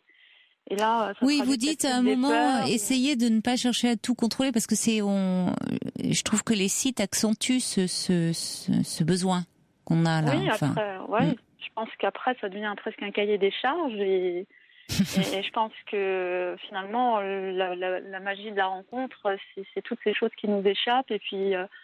parfois, on entend des gens dire, moi j'aimerais qu'un homme il soit comme ça, ou la femme comme ça. Et alors, on le découvre un peu plus, parce que vous êtes toujours ensemble là aujourd'hui. Oui, ça fait en fait 4 ans et demi que nous sommes ensemble. Ah oui, en effet. Voilà. Et est-ce que finalement, en le découvrant, puisque ça fait 4 ans et demi, vous le connaissez maintenant bien, il vous correspond donc? Oui. Bon, après, il y a des hauts et des bas comme tous les couples. Mais, et la première fois, quand vous l'avez vu, vous avez ressenti vraiment, dès la première fois, quelque chose de fort. Ouais. En fait, cette personne, en fait, je suis avec une femme, je vous précise. D'accord. Donc, cette femme m'avait envoyé sa photo dans les heures qui ont précédé la rencontre. Et c'est vrai que déjà, quand j'ai découvert la photo, je la trouvais vraiment magnifique. Et au moment de la rencontre, donc on a tout de suite croisé nos regards, et c'est vrai que ça accrochait tout de suite au niveau du regard, du sourire, et la rencontre est tout aussi belle que si je l'avais rencontrée, je sais pas, dans un bar, dans la rue, ou chez des amis, peu importe, en fait, c'est tout aussi beau. Oui, c'est ce qui est formidable, c'est que finalement, là, ça a été le moyen de vous rencontrer, sinon vous ne seriez peut-être pas rencontrés si vous ne vous étiez pas inscrites toutes les deux sur ce site de rencontre. Voilà. Mais la première fois, ça s'est passé exactement comme si c'était le hasard qui vous avait mis en relation. Vous avez ressenti moi, le je trouve qu'au niveau de l'intensité, c'était... Mais bon, après, on n'a pas échangé pendant des mois et des mois, on n'a pas raconté toutes nos vies dans le détail. On s'est quand même laissé la possibilité de se découvrir et peut-être d'avoir une certaine réserve et pas de tout, excusez-moi de l'expression, mais de tout déballer comme ça, de manière virtuelle. Oui, de se raconter pendant des mois sans pouvoir se rencontrer à un moment. Il faut passer à la véritable rencontre. Il y a Zach qui revient sur cette histoire de, je vous demandais, vous faites de la marche et vous écoutez donc en podcast l'émission, et je me disais tiens, est-ce que ça fait de marcher finalement avec en ayant les oreilles, enfin en étant connecté. Zach il me dit mais quand on fait de la marche rapide, on est en mode pilote automatique et ça aide à ne pas penser qu'on marche justement. Oui, c'est vrai. D'accord. C'est parce que moi je fais de la marche très lente, donc c'est pour ça que je reste. Il faudrait que j'accélère le rythme. Mais écoutez, je vous remercie beaucoup finalement. Je vais juste encore rajouter quelque chose. En fait, j'ai une collègue que je connais depuis pas mal de temps, et en fait, elle est célibataire depuis à peu près une dizaine d'années. Parce que elle a mal supporté la fin de son histoire. Elle était mariée et puis son mari a été infidèle, et c'est quelque chose qu'elle a très mal vécu. Et aujourd'hui, elle a toujours cette idée de moi, je veux rencontrer quelqu'un dans la rue ou chez des amis. Les sites de rencontres, elle y est totalement fermée, alors que c'est une personne assez casanière, qui a un réseau social pas très développé, qui n'a pas d'activité en dehors du travail. Et moi, je lui disais que finalement, quand on trouve la personne avec laquelle on est bien, on s'en fiche de la manière dont on l'a rencontrée. Que ce soit dans la rue, c'est vrai, des amis, vous avez raison. On s'en fiche. Franchement, moi, ça fait 4 ans et demi que je suis heureuse, je suis bien. Vous le dites justement, vous le dites autour de vous, parce qu'il y a des gens même qui n'osent pas dire encore aujourd'hui qu'ils se sont rencontrés via Internet. Ils s'inventent une rencontre. Vous en parlez sans... Oui, moi je vous en cachez pas. Sans problème. Non, parce qu'il y a beaucoup de gens qui n'osent pas dire qu'ils avaient fait cette démarche de s'inscrire sur un site et qui s'inventent une rencontre, quoi. Ouais, non, moi, en plus, moi, comme je suis une femme homo, c'est un peu plus difficile aussi de draguer, alors qu'on ne sait pas si la femme en face de nous est homosexuelle, hétérosexuelle. Donc c'est un peu plus compliqué. Donc c'est vrai que c'est un moyen peut-être un peu plus accessible. Mais moi, j'assume, quoi. Après, ça plaît ou ça plaît pas, c'est pas trop mon problème. Il y a Moonlight qui partage votre avis parce que je sais pas si c'est un garçon ou une fille, mais qui dit si j'avais dû m'attacher aux critères que je m'étais fixés, c'est une fille, je serais passée à côté d'une belle rencontre qui dure encore après 5 ans. Ouais, vous voyez. Donc parfois il faut se dire tiens, sortir un peu des sentiers battus. Mais je pense en fait après Internet, c'est qu'un outil. C'est comme la voiture, c'est un outil. Ça peut être un outil merveilleux qui nous permet d'aller travailler ou qui nous ouvre vers les autres. Mais ça peut être un outil qui peut être catastrophique si on a une conduite à risque ou si on prend la voiture pour faire les moindres déplacements et qu'on est complètement sédentaire. Je pense que tout dépend de l'utilisation qu'on en fait. Bien sûr. C'est ni bon ni mauvais en soi, c'est ce que vous dites, oui. Et je pense que si on est trop dans des critères sur Internet, par exemple, c'est que je pense dans la vraie vie, celle de tous les jours, je crois que c'est des gens qui sont aussi dans le contrôle et qui sont très exigeants et qu'en fait, c'est pas Internet les sites de rencontres, c'est pas eux les boucs émissaires, en fait. Ça traduit juste après notre approche peut-être de l'amour ou notre ouverture ou au contraire nos peurs. Mais... de toute façon, exactement, c'est le reflet d'une société à un moment donné aussi. Pourquoi finalement on se rencontre quand même aujourd'hui beaucoup via les sites de rencontres et qu'on a quand même beaucoup de mal à se rencontrer dans la vie. C'est révélateur aussi de la vie. Il y a moins d'accès, de lieux où on peut se retrouver. Enfin, je sais pas. C'est vrai qu'avant, du temps, les grands-parents, il y avait les balles. Non, mais il y avait les balles. Il y avait des lieux de socialisation. Maintenant, vous me direz, il y a les bars, il y a les choses comme ça. Mais c'est bon. Dans certains pays, sous d'autres latitudes, ça paraîtrait complètement aberrant. De chercher l'amour via un site de rencontre. Oui, c'est toujours révélateur aussi de ce qu'on vit à un moment donné dans une société. Ouais, moi je pense qu'il faut juste être ouvert, pas essayer de contrôler les choses et d'écouter son cœur. C'est vrai de façon générale, vous avez raison, hein, ma chère Katia. Bon. De toute façon, c'est pas toujours facile. La théorie et la pratique. Et oui, c'est parfois plus compliqué. Bon, ouais, écoutez, merci beaucoup. En tout cas, j'ai vu votre mail. J'ai dit tiens, on va la rappeler, Katia. C'est intéressant ce qu'elle avait à nous dire. À Jeanne et à Paul qui sont très agréables et très gentils. Merci pour eux. Et merci à vous d'avoir veillé un petit peu plus tard que d'habitude pour nous écouter en direct cette fois-ci. Ça a été un plaisir. Bon, bonne émission. Merci Katia. Belle nuit à vous. À bientôt. Au moins, je fais de la marche avec vous. Grâce à vous, je devrais dire. Au revoir. Au revoir. Il y a Brigitte qui dit mais allons Caroline, qu'est-ce que c'est que cette histoire d'oiseaux? Vous êtes restée terriblement au XXe siècle. Eh oui, c'est vrai. J'ai l'impression de ne pas vivre à la bonne époque parfois moi. Je l'avoue, c'est vrai que j'aime pas le temps de décalage dans les mais quand même il y a quelque chose de cet ordre-là. Allez, on accueille maintenant Delphine. Bonsoir Delphine. Bonsoir Caroline. Bonsoir. Alors vous avez un peu le bourdon ce soir, hein, je crois. Ouais. Bon. Qu'est-ce qui vous arrive alors? C'est votre fils en fait vous avez un fils de 26 ans. Oui. Et vous avez un peu de mal à accepter son départ. Oui, mais il n'y a pas que ça. Il n'y a pas que ça. Bon. Alors qu'est-ce qui se passe? Et mon fils, au début d'année, il a décidé de partir parce qu'il disait que c'est normal, il a 26 ans, oui. J'ai du mal à quitter. Il disait j'ai du mal à te quitter ou c'est vous qui avez du mal à le quitter? C'est moi, j'ai l'impression. Oui. Parce que j'ai toujours tout fait pour eux, quoi. Et puis... Et pour eux, donc vous avez d'autres enfants. C'était le dernier qui restait à la maison. J'ai encore une fille avec moi, oui. Vous avez une fille qui vit avec vous encore, qui est plus jeune? Oui, elle va avoir 21 ans. Oui. Et puis, je suis mariée depuis 29 ans. Et puis, mon mari part toujours à la semaine. Mais je commence à saturer. Et vous saturez de quoi? Qu'est-ce qui vous fait saturer? Donc, effectivement, c'est pas que le départ de votre fils qui vous rend triste comme ça. Ça m'a fait mal, hein. Faut dire ce qui est. Vous appuyez sur lui? C'est un soutien? Vous parliez beaucoup avec lui? Non, parce qu'il est très renfermé en plus. Alors pourquoi ça vous fait mal finalement qu'il parte? Comment parce que on l'a toujours entouré, quoi. Oui.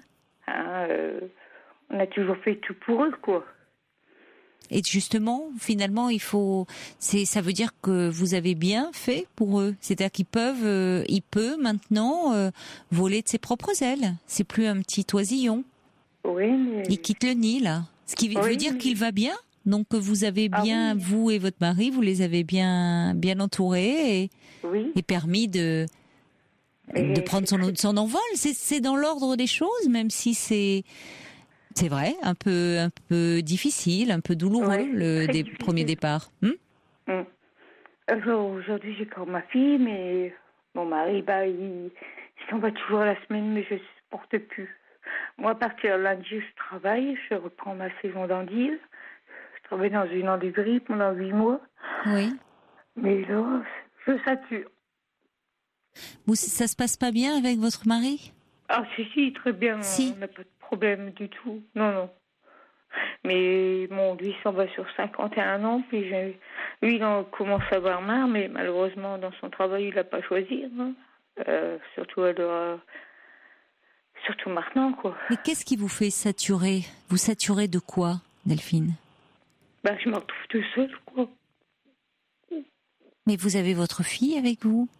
Vous n'êtes pas, dans les faits, vous n'êtes pas tout à fait toute seule. Qu'est-ce qui fait que vous vous sentez si seule? Elle a repris depuis le 25 août, elle retravaille, donc je travaille, hein. Mais elle a repris avant moi, et puis en ce moment, je me retrouve toute seule la journée. Mais pourquoi vous êtes aussi isolée? C'est-à-dire que là, vous allez reprendre votre travail, et là, votre travail vous prend beaucoup, vous occupe la tête, et là, vous ne vous sentez pas aussi seule, vous n'avez pas un sentiment de vide aussi grand quand vous travaillez? Je sais pas, Qu'est-ce qui fait que vous êtes comme ça aussi abattue en ce moment? Il y a eu le départ de votre fils. Ouais. Bon. Il y a combien de temps? Depuis le mois de juin. Depuis le mois de juin. Ouais. Mais c'est-à-dire qu'en dehors de votre travail et de vos enfants, vous n'avez pas tellement, vous, de place pour autre chose, pour peut-être, je sais pas, des amis, quelque chose Non, je vois personne, moi, du tout. Vous êtes très isolé?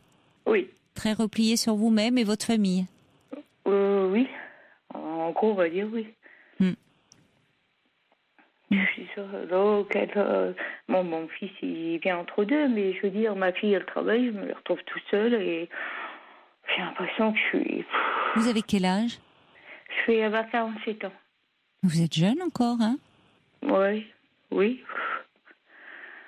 Mais, je veux dire, c'est vrai que il y a un côté, même si on sait, les enfants, on les fait pas pour soi. Hein. Non. On a beau le savoir, il n'empêche que je pense que beaucoup de parents l'ont éprouvé, de mères notamment, quand l'enfant, et pourtant il avait 26 ans, hein, il a pris son temps, il n'est pas parti à 18 ans ou à 19 ans. Non. C'est dans l'ordre des choses, il a sa vie à construire, lui. Il n'empêche que ça fait un petit pincement au cœur, parce que c'est vrai qu'on se dit, il y a quelque chose qui sera plus comme avant, de leur... mais en même temps, lui, il a sa vie à construire, il a sa vie professionnelle, sa vie amoureuse. C'est un mouvement. Enfin, et puis ça veut dire aussi que vous pouvez être fier de ce que vous avez accompli. C'est-à-dire que le problème, c'est quand les enfants restent très dépendants comme ça, ils n'arrivent pas à partir.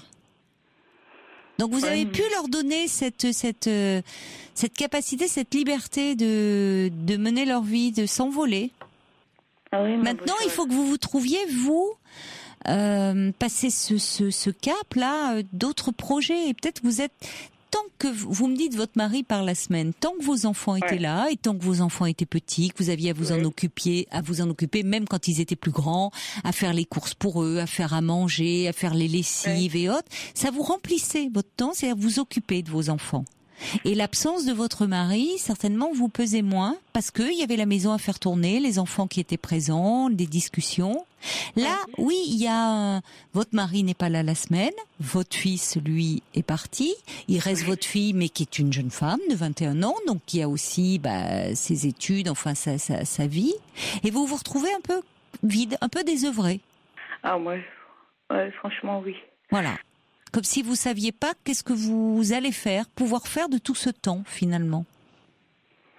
Et il n'y a pas des fois, en y réfléchissant bien, Delphine, il n'y a pas des fois où, justement, vous me dites, vous aviez votre mari, qui, toute la semaine, pour son travail, il n'est pas là.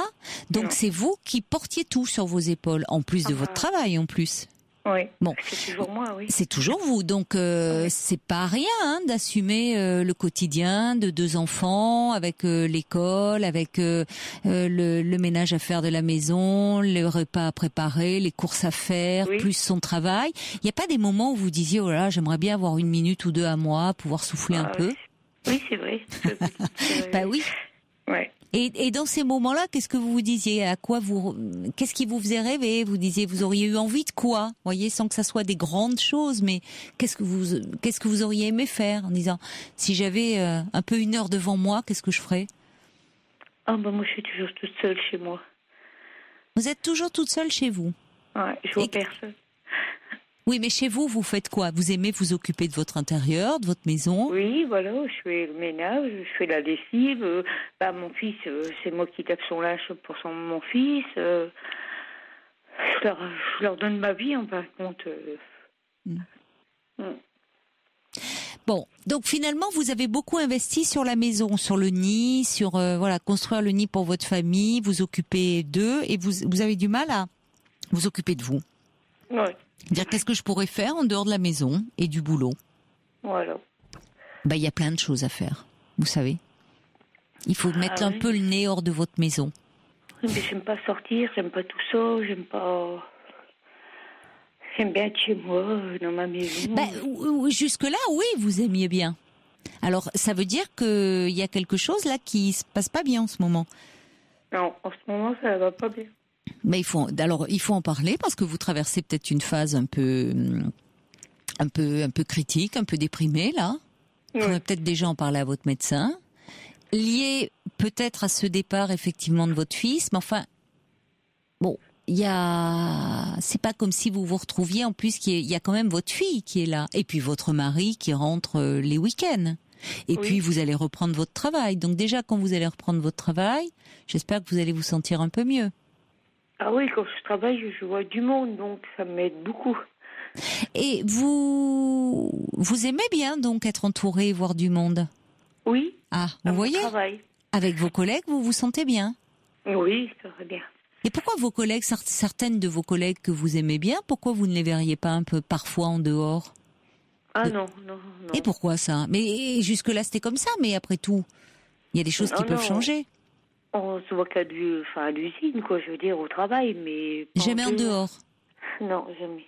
Et à la maison, en dehors des affaires courantes, j'ai envie de dire ménage, lessive, préparation des repas, est-ce qu'il y a des choses que vous aimez faire? Est-ce que vous êtes plutôt manuel? Est-ce qu'il y a des choses qui vous détendent, qui vous font plaisir, que vous aimez faire? Voyez, de la couture, je sais pas moi. Non, pas tout ça. Je suis pas manuel du tout. Mais alors, qu'est-ce qui vous plaisait quand vous restez à la maison? Vous regardez la télé? Qu'est-ce que vous faites? Oui, je regarde la télé, je fais le ménage, la lessive, à manger. Et vous n'arrivez plus à le faire, ça? Ah si, je fais quoi, hein. Vous le faites? Ah oui, j'ai mon fils, comme il est parti, c'est moi qui lave son linge, ma fille... Mais il n'est pas parti très loin, alors, s'il vous amène son linge? Ah non, il est pas loin de chez moi, mais ça a été très dur. J'ai toujours trop... Mon mari me dit toujours tu les as trop coulés. Oui, mais enfin, je constate quand même que malgré tout, ils ont pu s'éloigner. Oui, peut-être. Et pour votre fils, vous savez, il faut lui montrer aussi... Vous, à un moment, vous avez quitté vos parents aussi pour faire votre vie? Ah oui, j'avais 17 ans et demi. Ouais. Alors, vous vous rendez compte? Oui. Vous aviez 17 ans et demi, il en a 26. Ça fait presque 10... Vous avez gagné 10 ans, vous, avec votre fils. Je sais bien, mais c'est comme ça. Je les sens toujours auprès de moi. Autrement, ça va pas. Ah ben ouais, mais mais il va vous falloir aussi... Vous savez, les enfants, enfin, il faut pas le faire par rapport à votre fils. Il faudrait pas qu'il culpabilise de vous laisser en disant « Maman, elle est dans un état depuis que je l'ai quittée, vous voyez ?» Ah non, je ne vais pas boire. Bon, bah déjà, c'est une bonne chose. C'est une bonne chose. C'est ce qui fait qu'il a pu s'éloigner de vous. Oh, il est mieux l'après-midi, mais je ne fais pas boire. Je suis très mal, mais je ne lui fais pas boire. Mais il va falloir un peu vous réorganiser, un peu je pense vous faire aider quand même, hein, pour pas... Et c'est vrai que forcément, ça suppose une réorganisation. Jusque-là, toute votre vie est tournée autour de vos enfants. Vos enfants, ils grandissent. Alors, un jour, il y aura certainement des petits-enfants. Et vous pourrez vous en occuper, voilà. Mais en attendant, il faut aussi que vous trouviez, il y a certainement quelque chose, enfin, que vous retrouviez en tout cas un peu de joie de vivre. Je vous dis pas de vous trouver des activités, d'aller à l'extérieur. Après tout, si ça vous plaît pas, c'est comme ça. Mais en tout cas, de pas être comme ça submergé de cette façon-là par la tristesse, parce que y a rien de grave là. Il y a rien de grave. Votre fils, il va bien. Il est parti pour son travail, j'imagine. Enfin non, il travaille où je travaille, il travaille avec moi. Il travaille, donc vous le voyez à l'usine aussi? Ah oui, ma fille aussi elle travaille avec moi. D'accord, bon donc déjà vous les voyez là. Il a pris un appartement? Oui. Oui. Ouais. Ben c'est normal à 26 ans, je trouve, d'avoir envie d'avoir un peu chez soi. Il a quelqu'un, il a une amoureuse dans sa vie? Oh, il a une copine, mais c'est pas top non plus. D'accord.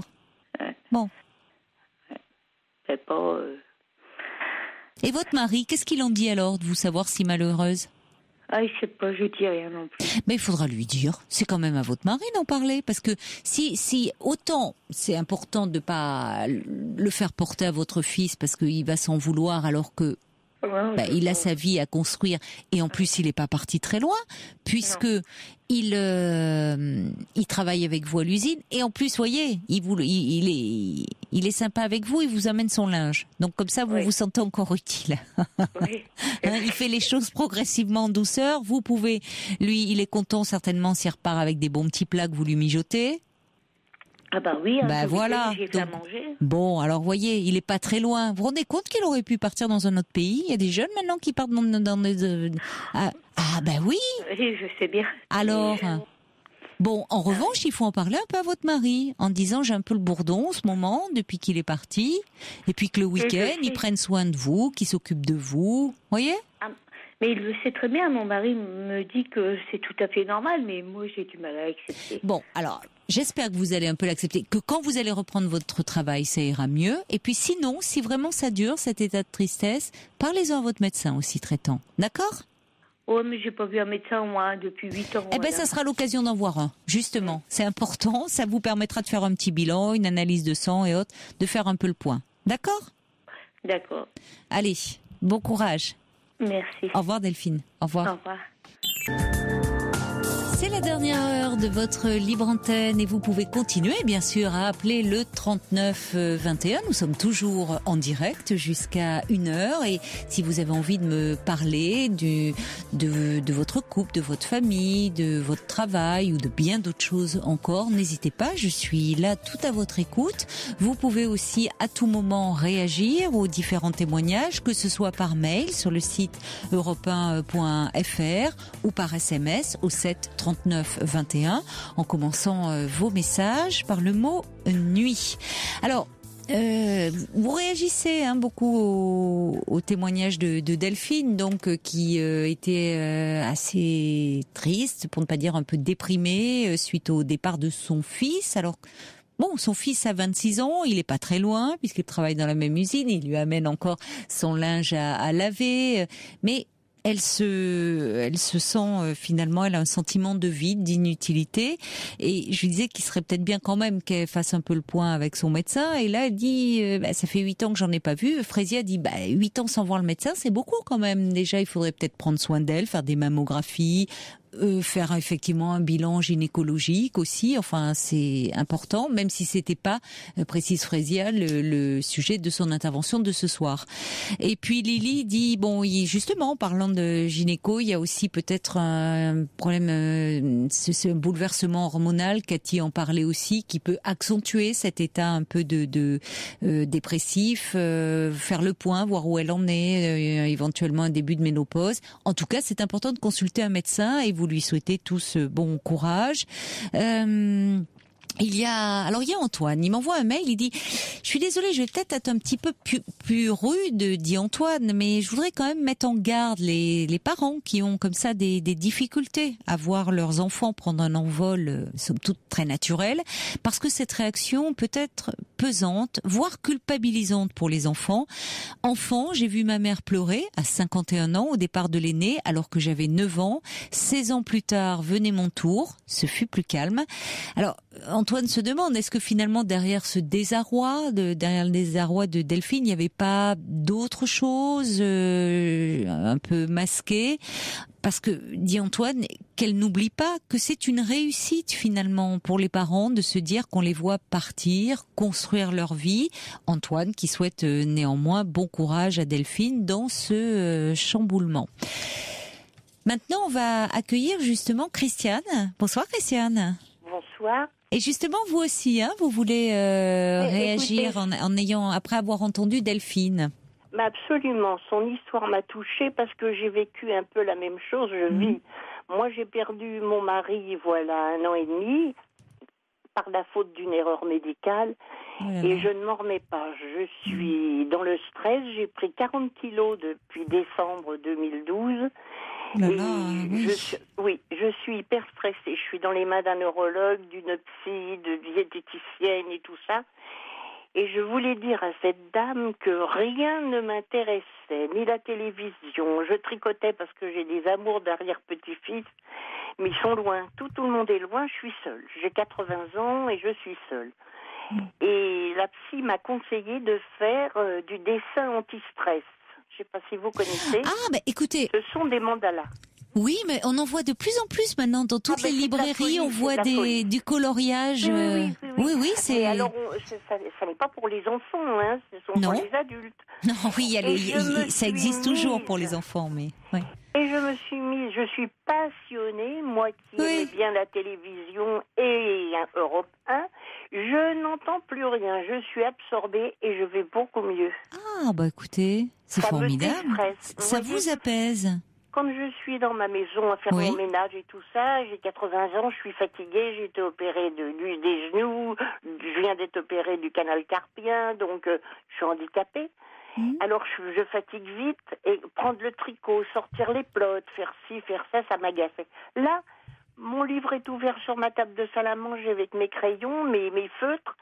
Je me mets 10 minutes, un quart d'heure, une demi-heure là, ça m'évade et je commence à aller mieux parce que je faisais que de pleurer, j'étais angoissée, stressée. Et je trouve que moralement, je vais mieux. Mais c'est formidable ça. Et comment vous êtes... Comment vous est venue l'idée de... Ce sont mes enfants qui ont entendu une émission à la télévision qui m'ont offert ça pour la fête des mères. Et... Ah bah dites-moi, ils ont une sacrée idée là. Hein. Oui. Et ma psy m'a dit, vous savez, maintenant on en voit partout dans les maisons de retraite, dans les clubs et tout ça. Ça prend un essor. Moi, maintenant, je les achète sur Internet. D'accord. Ah, vous êtes moderne. Il y en a dans toutes les librairies. Et... Oui, et j'ai vu ça, j'ai dit, c'est en plein, c'est très tendance. C'est formidable. Mais et alors vous ne débordez pas? Ah non, pas du tout. Alors, non, parce que quand on est enfant, on est absorbé. Eh oui. On est moi je suis très absorbée, puis je travaille les couleurs. La psy m'a dit, mais vous auriez dû travailler dans le papier peint. Ben, je dis, écoutez, on m'a pas demandé mon avis. À 14 ans, on m'a dit, tu feras de la couture. Mais je dis, c'est vrai que ça m'aurait plu. Mais je suis passionnée. Parce que là, finalement, vous êtes complètement concentrée sur votre ouvrage. Et j'adore. Alors, on m'offre des livres, je m'achète des crayons lamés chez Amazon, j'achète des crayons lamés, des crayons avec des perles et tout ça. Et ma vie se passe et je suis calme et je conseille à toutes les dames qui s'ennuient de faire ça. Ce sont des mains créatives et c'est formidable. On n'a pas besoin d'être doué, hein. Mais c'est ce qui est formidable parce que comme vous dites, au moins ça ne fait pas de mal. Hein. C'est pas prendre des médicaments, c'est naturel et ça vous change la vie. Et j'avais une Emmanuelle qui me disait justement et qui en parlait du coloriage anti-stress. Elle dit ça marche bien vraiment pour s'occuper. Ça marche bien. Les libraires sont débordés. Moi, j'ai toujours été stressée. Vous savez, j'ai téléphoné dans le temps à Mélie Grégoire. J'ai connu Macha. Oui. Et je vous téléphone, je vous écoute. Vous voyez, je suis une vieille d'Europe 1. Oui. Mais bon. Ben vous voyez, il y a Léa qui me dit, ma fille qui a 26 ans, elle a acheté comme ça des cahiers de coloriage et elle m'a dit, et Léa dit que sa fille, ça lui fait beaucoup de bien aussi. Mais ça vous détend, vous pensez à rien, vous pensez qu'à votre dessin, qu'à vos couleurs.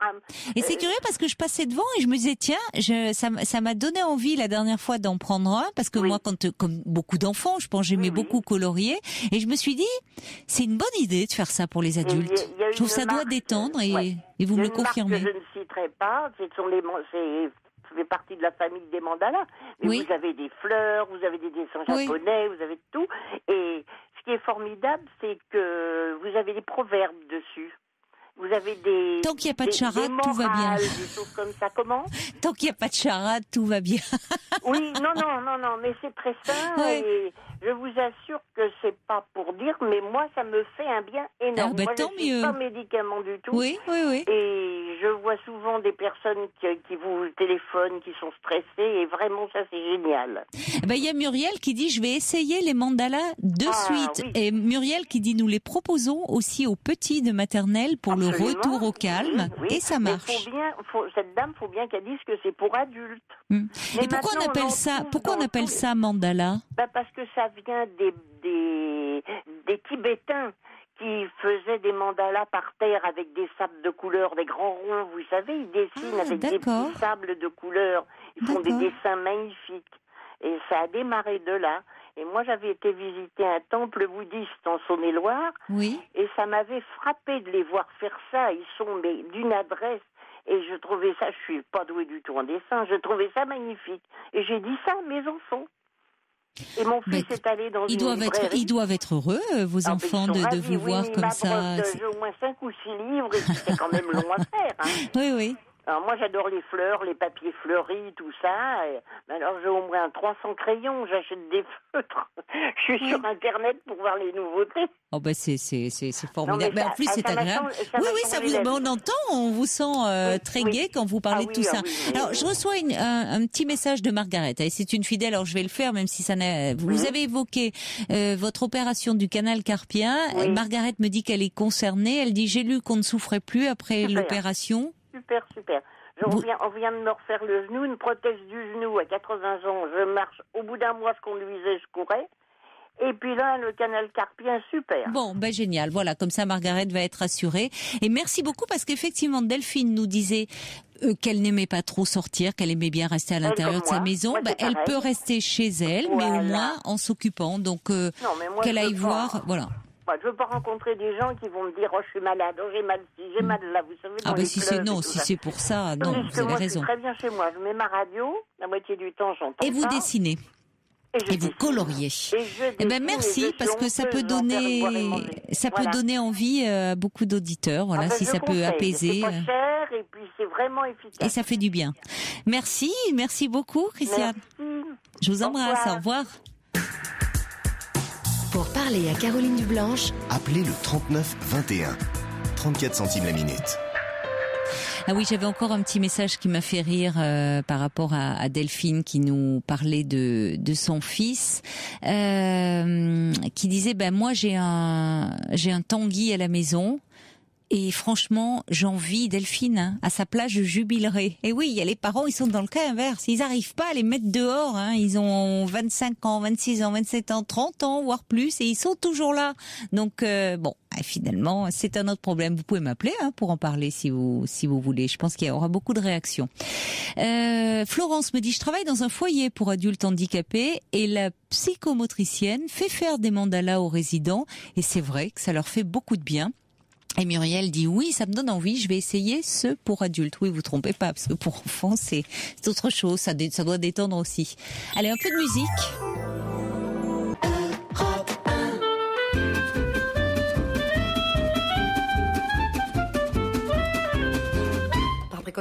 On a beau mettre des croisillons à nos fenêtres, passer au bleu nos devantures et jusqu'aux pneus de nos voitures, désentoiler tous nos musées, chambouler les Champs-Élysées, emmailloter de terre battue toutes les beautés de nos statues, voler le soir, les réverbères, plonger dans le noir la ville lumière.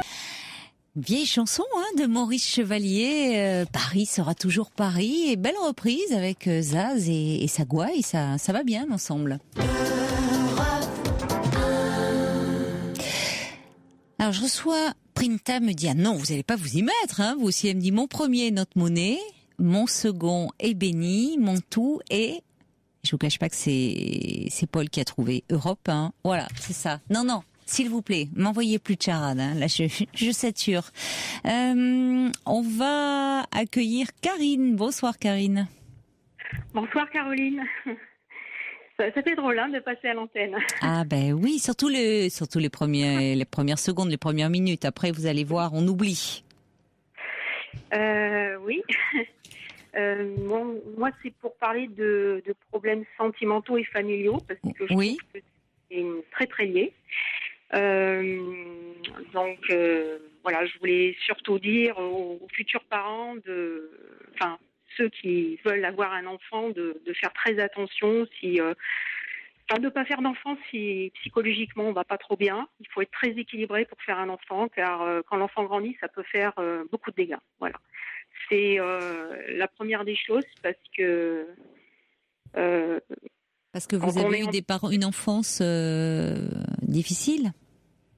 C'est pas l'enfance, c'est plutôt à partir de l'adolescence, et après disons que ça n'a pas été en s'arrangeant, voilà.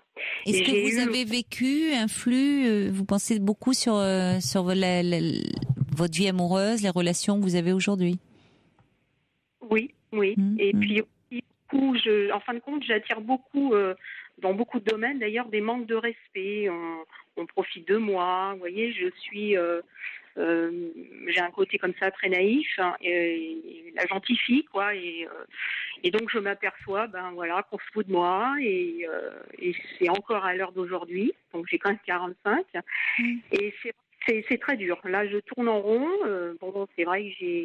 Pourtant, vous ne paraissez pas naïve. Je dirais pas naïve, puisque on sent que vous êtes à même d'avoir une réflexion, une capacité d'introspection. Vous faites le lien finalement entre ce que vous vivez, de vos difficultés dans votre vie sentimentale, liées à votre histoire, certainement votre histoire familiale. Donc, c'est pas de la naïveté, ça.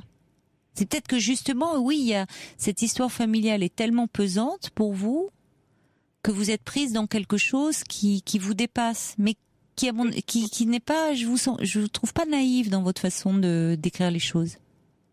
Je vous le dis comme ça, mais c'est vrai que ça dépasse. Il y a des moments, j'ai l'impression de ne pas en sortir, quoi. Je tourne en rond et de ne pas sortir de quoi finalement? Comment? De ne pas sortir de quoi? J'en ai marre qu'on se fout de moi, quoi. J'en ai marre qu'on me manque de respect, qu'on profite de moi. Quand vous dites on, c'est qui on? Ça peut être. Vous pouvez bien parler dans le combiné. Vous êtes un peu loin là, Karine. Là, je vais essayer, de coller un peu plus. Je vous sens à nouveau. Vous êtes assez loin par rapport au début. Ah, bon. Allez-y, on continue. C'est ce que je peux. Oui, c'est par exemple dans ma vie amoureuse, c'est ce qui me préoccupe d'ailleurs le plus. Moi je désirais évidemment me marier, avoir un enfant et je me suis beaucoup attirée des personnes plutôt manipulatrices, profiteurs et donc la sexualité, ils étaient dégoûtés de moi physiquement, sexuellement, tous. Pas au début quand même, j'imagine. Si. Voilà, c'est le pire. Il y a un dégoût. Là, c'est dur d'en parler. C'est très dur. Mais eux étaient dégoûtés ou vous éprouviez du dégoût?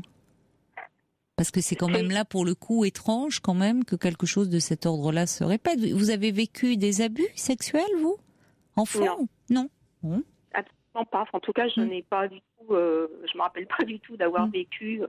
Mais c'est vrai que... C'est dur, là. Vous vous sentez pas, en tout cas, respecté dans vos relations amoureuses, ou tombez sur des hommes qui vous font du mal, Et alors, quel lien faites-vous avec votre histoire à l'adolescence? Qu'est-ce qui s'est passé? J'ai été tapée dessus. Enfin, vous savez, il y a des enfants qui sont, on les attend à... il y a toujours un petit groupe de personnes qui peuvent vous violenter et j'ai reçu des violences jusqu'à... Enfin, on a carrément voulu me tuer, quoi, carrément, voilà. Ça a été très fort. Mais parce que vous parlez beaucoup en général, mais ça reste très énigmatique. J'avais 15 ans et c'est des petites jeunes filles de mon âge qui ont voulu... qui m'ont violentée et qui ont même voulu me tuer, voilà. Donc ça a commencé. Mais quel rapport avec votre histoire familiale? Parce que vous avez commencé en disant qu'il y a des parents, enfin le comportement des parents influe dans s'ils sont perturbés, ça va conditionner aussi l'avenir de leurs enfants. Ce en quoi évidemment je vous suis. Mais là c'est un peu décousu. Quel rapport vous faites avec vos parents?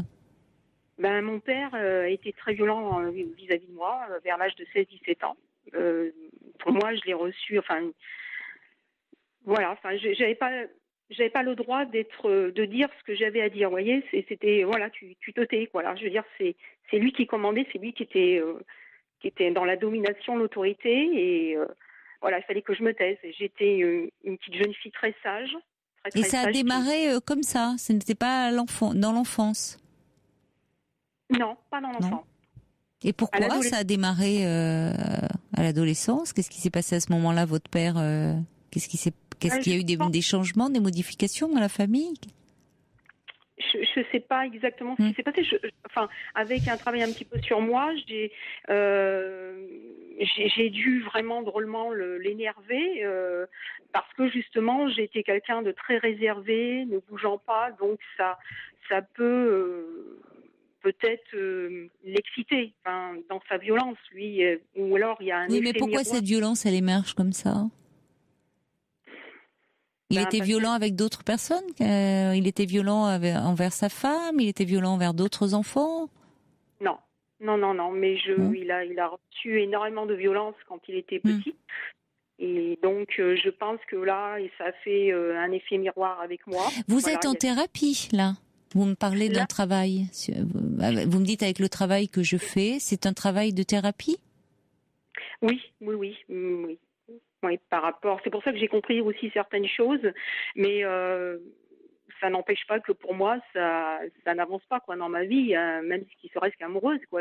J'en souffre terriblement parce que voilà, je m'attire toujours des. Oui, mais si vous avez un vécu de violence, ou vous me parlez de votre père, vous me parlez de cette agression avec d'autres filles quand vous étiez adolescente. Enfin, on s'en débarrasse pas forcément comme ça de cette violence. Ça s'inscrit sous différentes formes. Donc, je sais pas depuis combien de temps hein, vous avez commencé ce travail sur vous, mais il faut peut-être, rester patiente, bien évidemment, quand vous aimeriez que ça se débloque plus rapidement, c'est compréhensible. Mais enfin, ce que je peux vous dire, c'est que ça peut prendre un certain temps.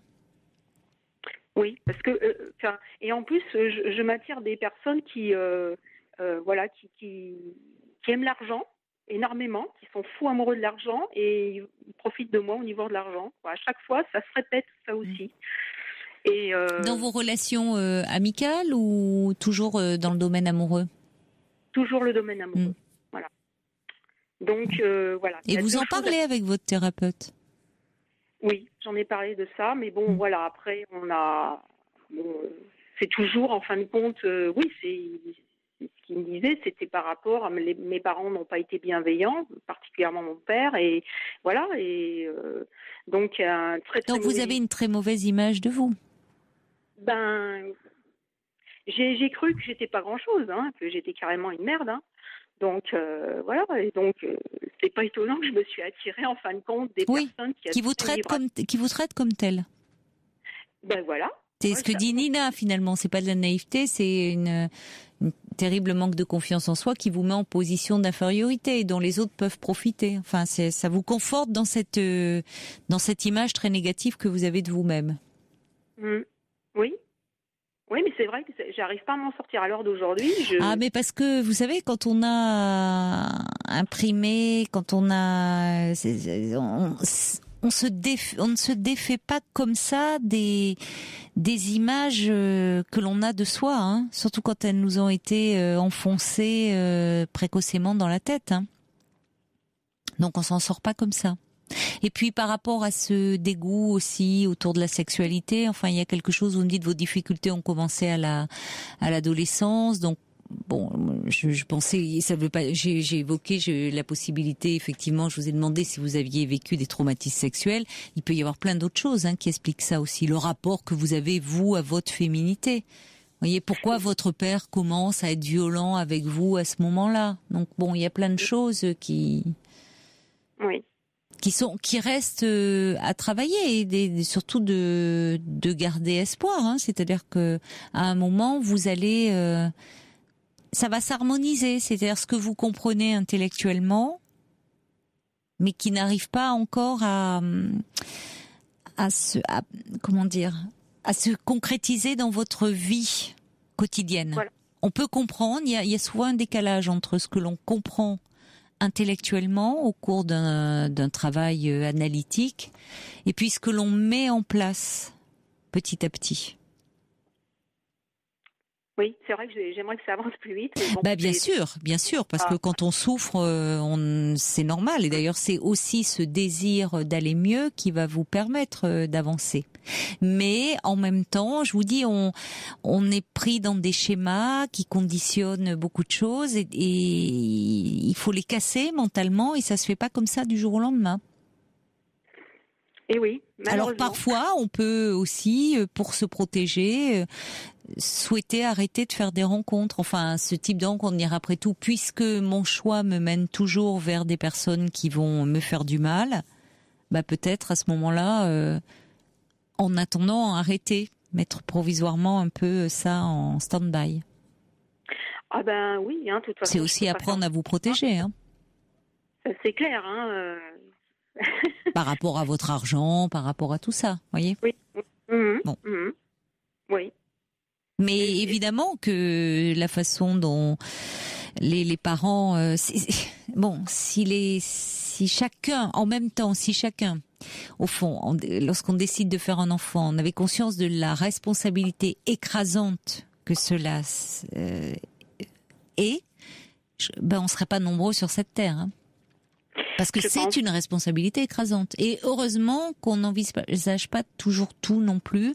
Et que, effectivement, il est mieux, je suis d'accord avec vous, quand on a une histoire lourde, il serait mieux, évidemment, de clarifier les choses, de faire que le chemin soit moins semé d'embûches pour les générations qui suivent. Mais bon, tout le monde ne va pas faire un travail sur soi, pour autant.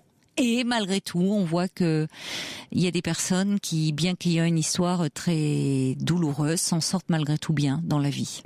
Et d'autres qui ont eu des chemins finalement plus doux, plus calmes, plus tranquilles et qui ont des difficultés. Donc, la clinique montre aussi des choses souvent étonnantes. Voyez, une enfance,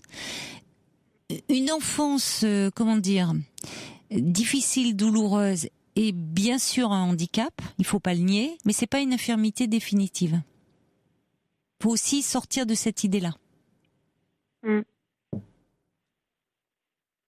C'est ce que dit Angie pour conclure. Avec la thérapie, vous apprendrez aussi à poser vos limites et à vous respecter. Vous êtes en train de faire ce chemin. Hein. Oui. Donc déjà, je pense avec votre lucidité, je dirais, plutôt que votre lucidité, le désir aussi que ça change, vous allez finir par y arriver. Mais c'est vrai que le temps de la thérapie n'est pas le temps de la vie forcément. Il y a un décalage. C'est-à-dire que vous voyez bien en thérapie, vous parlez d'événements qui ont eu lieu dans le passé, mais sur le moment, on les ressent comme si ça avait eu lieu hier. Parce que ce qui fait trauma, ce qui est traumatisant, ça reste, c'est comme si ça avait eu lieu, comme si c'était en train de se passer même.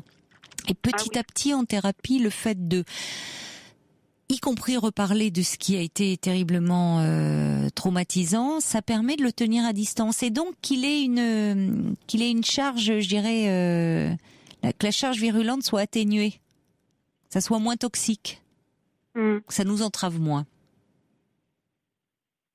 Et c'est vrai que j'aimerais aussi des témoignages peut-être de personnes qui seraient passées par un petit peu comme moi, quoi, des personnes dont les hommes étaient dégoûtés d'elles physiquement, sexuellement, qui n'en voulaient qu'à leur argent. C'est vrai que s'il y avait des personnes... Oui, mais là après, vous savez, bien sûr qu'on pourrait toujours avoir des témoignages, mais je ne vois pas en quoi ça vous... Je sais pas si ça vous éclairait. Et en même temps, je me dis que... je dis ça, mais j'en parlais avec Roland Coutenceau. Vous avez raison, au fond, de faire appel à d'autres. Vous voyez, je me contredis dans la même phrase, mais bon. Parce que je me disais, j'allais vous dire, l'histoire des autres, c'est pas la vôtre. Mais je me souviens de ce qu'avait dit Roland Coutenceau quand je l'avais invité dans une émission, et c'est un expert psychiatre quand même qui est reconnu, qui disait que il était... justement très optimiste par rapport aux personnes qui étaient dans ce désir comme vous de partager avec d'autres personnes une expérience, d'essayer de voir finalement elles, pas seulement ce qu'elles avaient vécu, mais comment elles s'en étaient sorties, parce qu'il disait que c'était un moteur et que c'était souvent ces personnes-là qui étaient désireuses au fond d'apprendre des autres qui s'en sortaient le mieux. Oui, ça me soulagerait d'ailleurs de voir des personnes qui me diraient mais ça y est, moi je suis épanouie, je suis heureuse dans ma vie, ça me ferait plaisir d'avoir des témoignages qui malgré une enfance ou des traumatismes à un moment qui auraient pu complètement les mettre à terre. Je pense, je suis passée devant une librairie cet après-midi, j'ai pas eu le temps de rentrer, mais évidemment j'ai noté je vois le dernier livre de Boris Cyrulnik, le titre c'était sur le bandeau de couverture, c'était Les âmes blessées. Oui. Et c'était tome 2 sur où là c'est un livre vraiment très autobiographique, où depuis quelque temps il se penche, il parle de lui, de sa vie, et notamment du fait qu'il a été un enfant très résilient. Peut-être que, vous voyez, à travers des lectures comme ça aussi, vous pourriez trouver, je pense, un réconfort et des voies possibles de guérison. Oui, de toute façon, je lis pas mal déjà.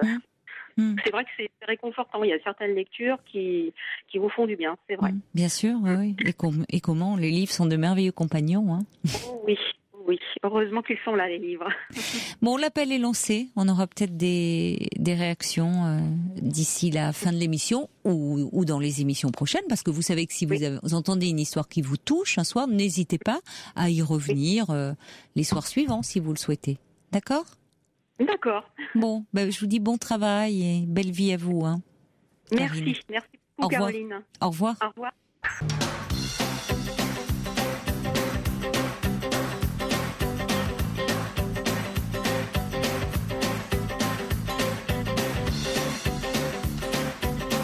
La libre antenne, la nuit, sur Europe 1.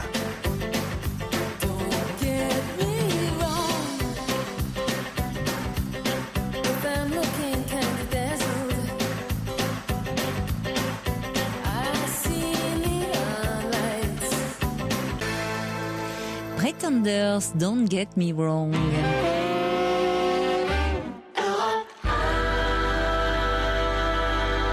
J'ai parlé du dernier livre de Boris Cyrulnik là pour Karine en disant que ça pourrait être une lecture dans laquelle elle pourrait trouver vraiment beaucoup de voies, de possibilités, peut-être de guérison. Quelqu'un me dit aussi nombre de livres de Alice Miller, évidemment, même si ça ne remplace pas un groupe de parole, précise cette personne. Mais c'est vrai que Alice Miller a merveilleusement bien décrit cette violence finalement quotidienne, où on n'est pas dans la maltraitance physique, mais cette violence morale appliquée aux enfants et notamment un des livres qui est le plus connu, c'est Pour ton bien, hein, justement, cette pédagogie noire. Bonsoir Pascal. Oui, bonsoir Caroline. Bonsoir. Alors vous voulez, vous aviez envie de réagir après avoir entendu Delphine. Oui. Delphine, donc pour ceux qui nous rejoindraient maintenant, était très très très abattue, très affectée par le fait que son fils. J'ai failli le dire. Non, mais c'est terrible. Oui. Ben voyez, vous avez deviné très bien. Vous avez senti. Oui, parce que il y avait presque comme si on sentait qu'il y avait quelque chose de l'ordre d'un deuil à faire, d'une séparation qui était très douloureuse, alors que son fils de 26 ans était parti de la maison pour prendre un appartement, donc tout va bien pour lui. Mais Delphine vivait très mal cette séparation. Ouais. Ben, moi j'ai vécu ça dans l'autre sens, enfin depuis. Oui, c'est en tant que fils, mais c'est intéressant justement d'entendre, puisque vous avez peut-être entendu le mail d'Antoine qui disait qu'en tant qu'enfant, ça peut être très lourd, enfin culpabilisant. Oui, c'est extrêmement lourd et puis ça modifie toutes les relations après, en fait. Par rapport au plaisir, par rapport à la confidence, c'est-à-dire que après on n'a même plus envie d'aller voir sa mère, c'est très compliqué. Oui. Quand on fait autre chose, on a l'impression de lui manquer en fait. Il y a beaucoup de culpabilité. Ouais. Oui, ça étouffe. C'est une relation qu'on peut lui en finir par on lui en vouloir finalement. Ah oui, carrément. Oui. Et puis il peut y avoir un phénomène de rejet et en fait on finit par moins la voir, moins qu'on devrait et moins qu'on a envie. Justement, qu'est-ce qui s'est passé ? Vous pouvez dire un peu pour vous, puisque c'est du vécu. Ouais. Ben moi j'étais le dernier en plus. Oui. Donc c'est le dernier qui part. Ma mère était divorcée, donc c'est comme un deuil. En fait, c'est comme un deuil. Et en fait, ça pèse de manière, je dirais, inconsciente sur un peu tous les jours. Donc il y a le premier qui part, le deuxième, et on se sent un petit peu responsable de la mère en fait. Oui. Ouais. D'autant qu'elle était seule, puisque divorcée, elle n'avait pas refait sa vie. Exactement. Donc vous étiez un peu comme en couple, entre guillemets, avec beaucoup de guillemets. Hein. Oui, non, mais il y a des fonctionnements quand même parallèles, c'est-à-dire que la présence est un peu la même finalement. Bien sûr. Et du coup, je pense peut-être qu'il y a une histoire de génération aussi, peut-être. C'est-à-dire ? Chez ces femmes-là, qui finalement avaient peut-être pas développé l'aspect personnel qu'on développe aujourd'hui, peut-être.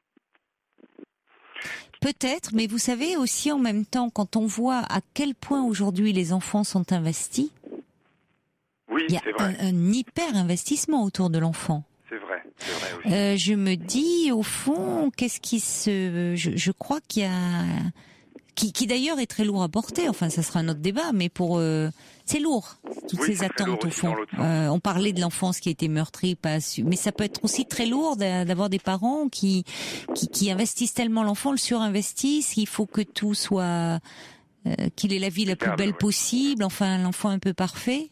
Et c'est lourd pour les enfants. Donc je me dis que la séparation, même si c'est dans l'ordre des choses, je ne sais pas si elle sera mieux vécue. Ça va être encore plus dur. Ça reste à voir. Je sais pas. Non, là, en fait, ce qui est curieux, c'est qu'on est comme... alors, c'est pas grand-chose, après. Je sais pas, j'avais entendu parler des enfants tournesol ou quelque chose comme ça, qui suivent, en fait, le visage de la mère, l'impression. Mais c'est pas forcément dit.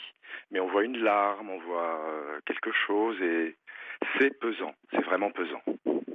C'était là que vous, quand vous êtes parti, vous aviez quoi, le sentiment de l'abandonner, même si elle ne vous le disait pas, mais vous la sentiez terriblement triste, presque perdue, sans vous. Oui, et puis alors, ça commençait, alors après, je sais pas, on parlait des tanguis.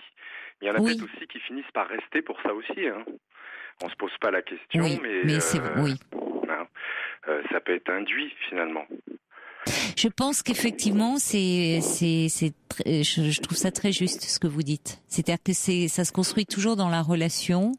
Et les tanguis, donc il dit souvent les tanguis des fils. Il y a quelque chose dans cette relation-là où il y a une difficulté à se séparer des deux côtés. Et c'est vrai que dans ces relations-là, ça serait presque à la mère de pouvoir dire, même si c'est douloureux, hein, parce que c'est difficile de toute façon. C'est quand même, on va un peu contre soi, même si c'est vrai ça veut dire qu'on a réussi, mais c'est un peu douloureux, mais de dire, allez, il faut t'envoler, même si les parents aident d'une façon ou d'une autre, mais les lâcher un peu, les laisser partir. Oui, ça il faut. Et puis moi, du coup, je suis parti à 18 ans. Donc j'ai même pas. Donc après, ça devient un peu violent même. Ça devient un peu. Enfin, nécessaire, quoi. Oui, c'est ça. Oui, c'est un peu comme on fuit finalement, et après on morfle parce que finalement on est parti un peu trop tôt aussi. Donc ça, c'est particulier. Il faut faire attention en tant que parent à ça, en fait. Oui, c'est-à-dire que parce que après c'est ça, vous avez eu le sentiment à ce moment-là, à 18 ans, il fallait partir, c'était presque la pression était trop forte. Et après, il y avait des choses qui s'étaient pas faites non plus. Mais vous auriez eu besoin encore d'un accompagnement finalement, d'une présence. Vous êtes senti un peu lâché à ce moment-là. Un peu lâché, et je l'ai voulu, mais voilà. Oui, mais d'autant plus qu'en plus votre mère, comment ça s'est passé après votre départ? Ça continuait. C'est pour ça qu'en entendant Delphine, j'avais envie de lui dire attention, parce qu'après, moi j'ai eu des enfants et ça se reporte sur les enfants, sur les petits-enfants. Ça n'en finit pas, cette histoire. Ah oui? C'est-à-dire qu'aujourd'hui, avec vos enfants, elle est pareille? Elle est décédée, mais c'était pareil. Oui. Non, c'est pas grave. Mais c'était... Après, c'est je ne vois pas assez tes enfants. Donc d'accord, oui. Oui, le reproche porté. C'est intéressant d'ailleurs, peut-être par rapport souvent j'ai des témoignages comme ça de grands-parents qui sont en souffrance parce qu'ils ne voient pas leurs petits-enfants, mais derrière cette relation, et c'est toujours très difficile, il y a souvent une histoire aussi un peu difficile avec les enfants. Avec l'enfant qui est parti aussi, En tout cas, jamais de reproche. En fait, le reproche, enfin moi je suis parent maintenant, alors c'était intéressant parce que la personne suivante qui a parlé de thérapie. Et moi j'ai tenu à faire une thérapie avant d'avoir des enfants, pour ces raisons-là aussi. Oui, vous avez balayé le chemin là. Un petit peu. Un petit peu. Et vos relations se sont apaisées avec votre mère, même si... au fil du temps, Pas vraiment, il y avait toujours cette tristesse en fait. Cette tristesse chez elle ou chez vous? Chez elle.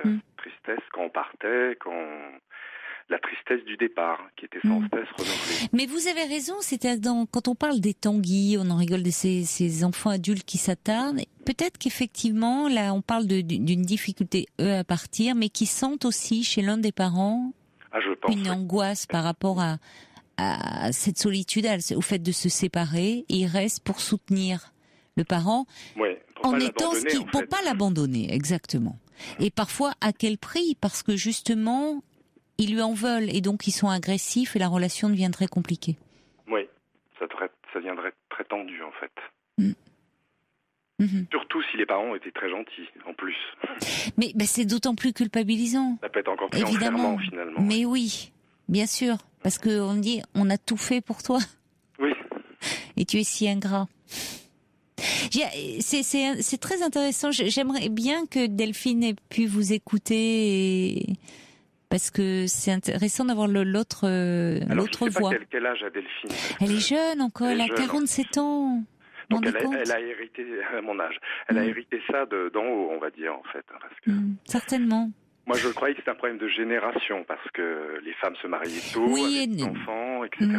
Oui, peut-être effectivement investissaient beaucoup la fonction maternelle. Mais on le voit à nouveau, hein. Chez les jeunes femmes, les générations aujourd'hui, peut-être pas votre génération ni la mienne, mais les jeunes générations d'aujourd'hui, à nouveau, là, il y a une hyper valorisation de la maternité, qui est pas sans risque pour les enfants, je trouve, mais bon. Il y a Lily qui dit, comme vous avez raison, Pascal, les mères devraient pousser leurs enfants hors du nid, même si c'est très, très dur pour elles, dit Lily, mais je l'ai quand même fait. On a Patrick qui voulait aussi revenir sur ce témoignage. Vous voyez, c'est intéressant d'ailleurs, parce que vous êtes des hommes, des garçons, et il y a ce lien quand même très particulier. Il y a aussi beaucoup d'amour à la mère, hein, c'est ce qui rend les choses compliquées. Bonsoir Patrick. Bonsoir. Oui, j'ai connu ça. Vous êtes un peu plus âgé, vous, que Pascal. J'ai 65 ans, je suis un papy. Non. Mais quand j'avais... si, je suis un papy. Mais quand j'avais 18-20 ans, j'ai décidé, c'était les années 68, quoi, de prendre mon envol et notamment d'aller, au lieu de partir en vacances avec mes parents, d'aller faire moniteur dans une colonie de vacances pour gagner un peu de sous. Oui. Et je me suis fait traiter de minable, après tout ce qu'on a fait pour toi, tu te rends compte. Donc ça a été très difficile. Bon, ça s'est rangé après, mais ça a été très difficile. Parce que je me sens nu. Alors que même pour partir, vous êtes senti, pardon, oui. Oh ben, un égoïste, quoi. Qui pense qu'à lui, alors que quand vous avez 18-20 ans, vous pouvez aimer vos parents et penser à vous, quoi. Si vous y pensez pas là, c'est pas à 35 ans que vous allez commencer à y penser, quoi. Donc, Non, mais c'est-à-dire qu'en plus, c'était pour pendant les vacances, où vous étiez moniteur dans une colonie de vacances. Ah ben, j'avais fait le mois de juillet et on m'a proposé de faire le mois d'août. Oui, mais donc j'ai téléphoné à mes parents en disant, je serai pas en vacances avec vous, je fais une colonie de vacances. Et c'était le drame. Ah, le drame, moi. Je veux dire, ma mère pleurait, mon père me traitait de salaud, alors c'est un type bien, je veux dire, c'est pas... Oui, ça l'avait mis hors de lui, peut-être de voir votre mère effondrée, enfin, comme si vous faisiez quelque chose de terrible, alors que ils auraient pu se réjouir, il y a des parents qui se réjouiraient de dire, c'est bien, il est débrouillard, il est dégourdi, il s'autonomise, il gagne de l'argent pendant les vacances, enfin... Oui, je suis paru même... auprès de mes sœurs ou de mes beaux-frères, quoi. Enfin, de certains d'entre eux, mais que j'adore, hein, mais je suis pas, je suis apparu comme quelqu'un qui laissait tomber tout ce qu'on lui avait apporté. Le fils ingrat.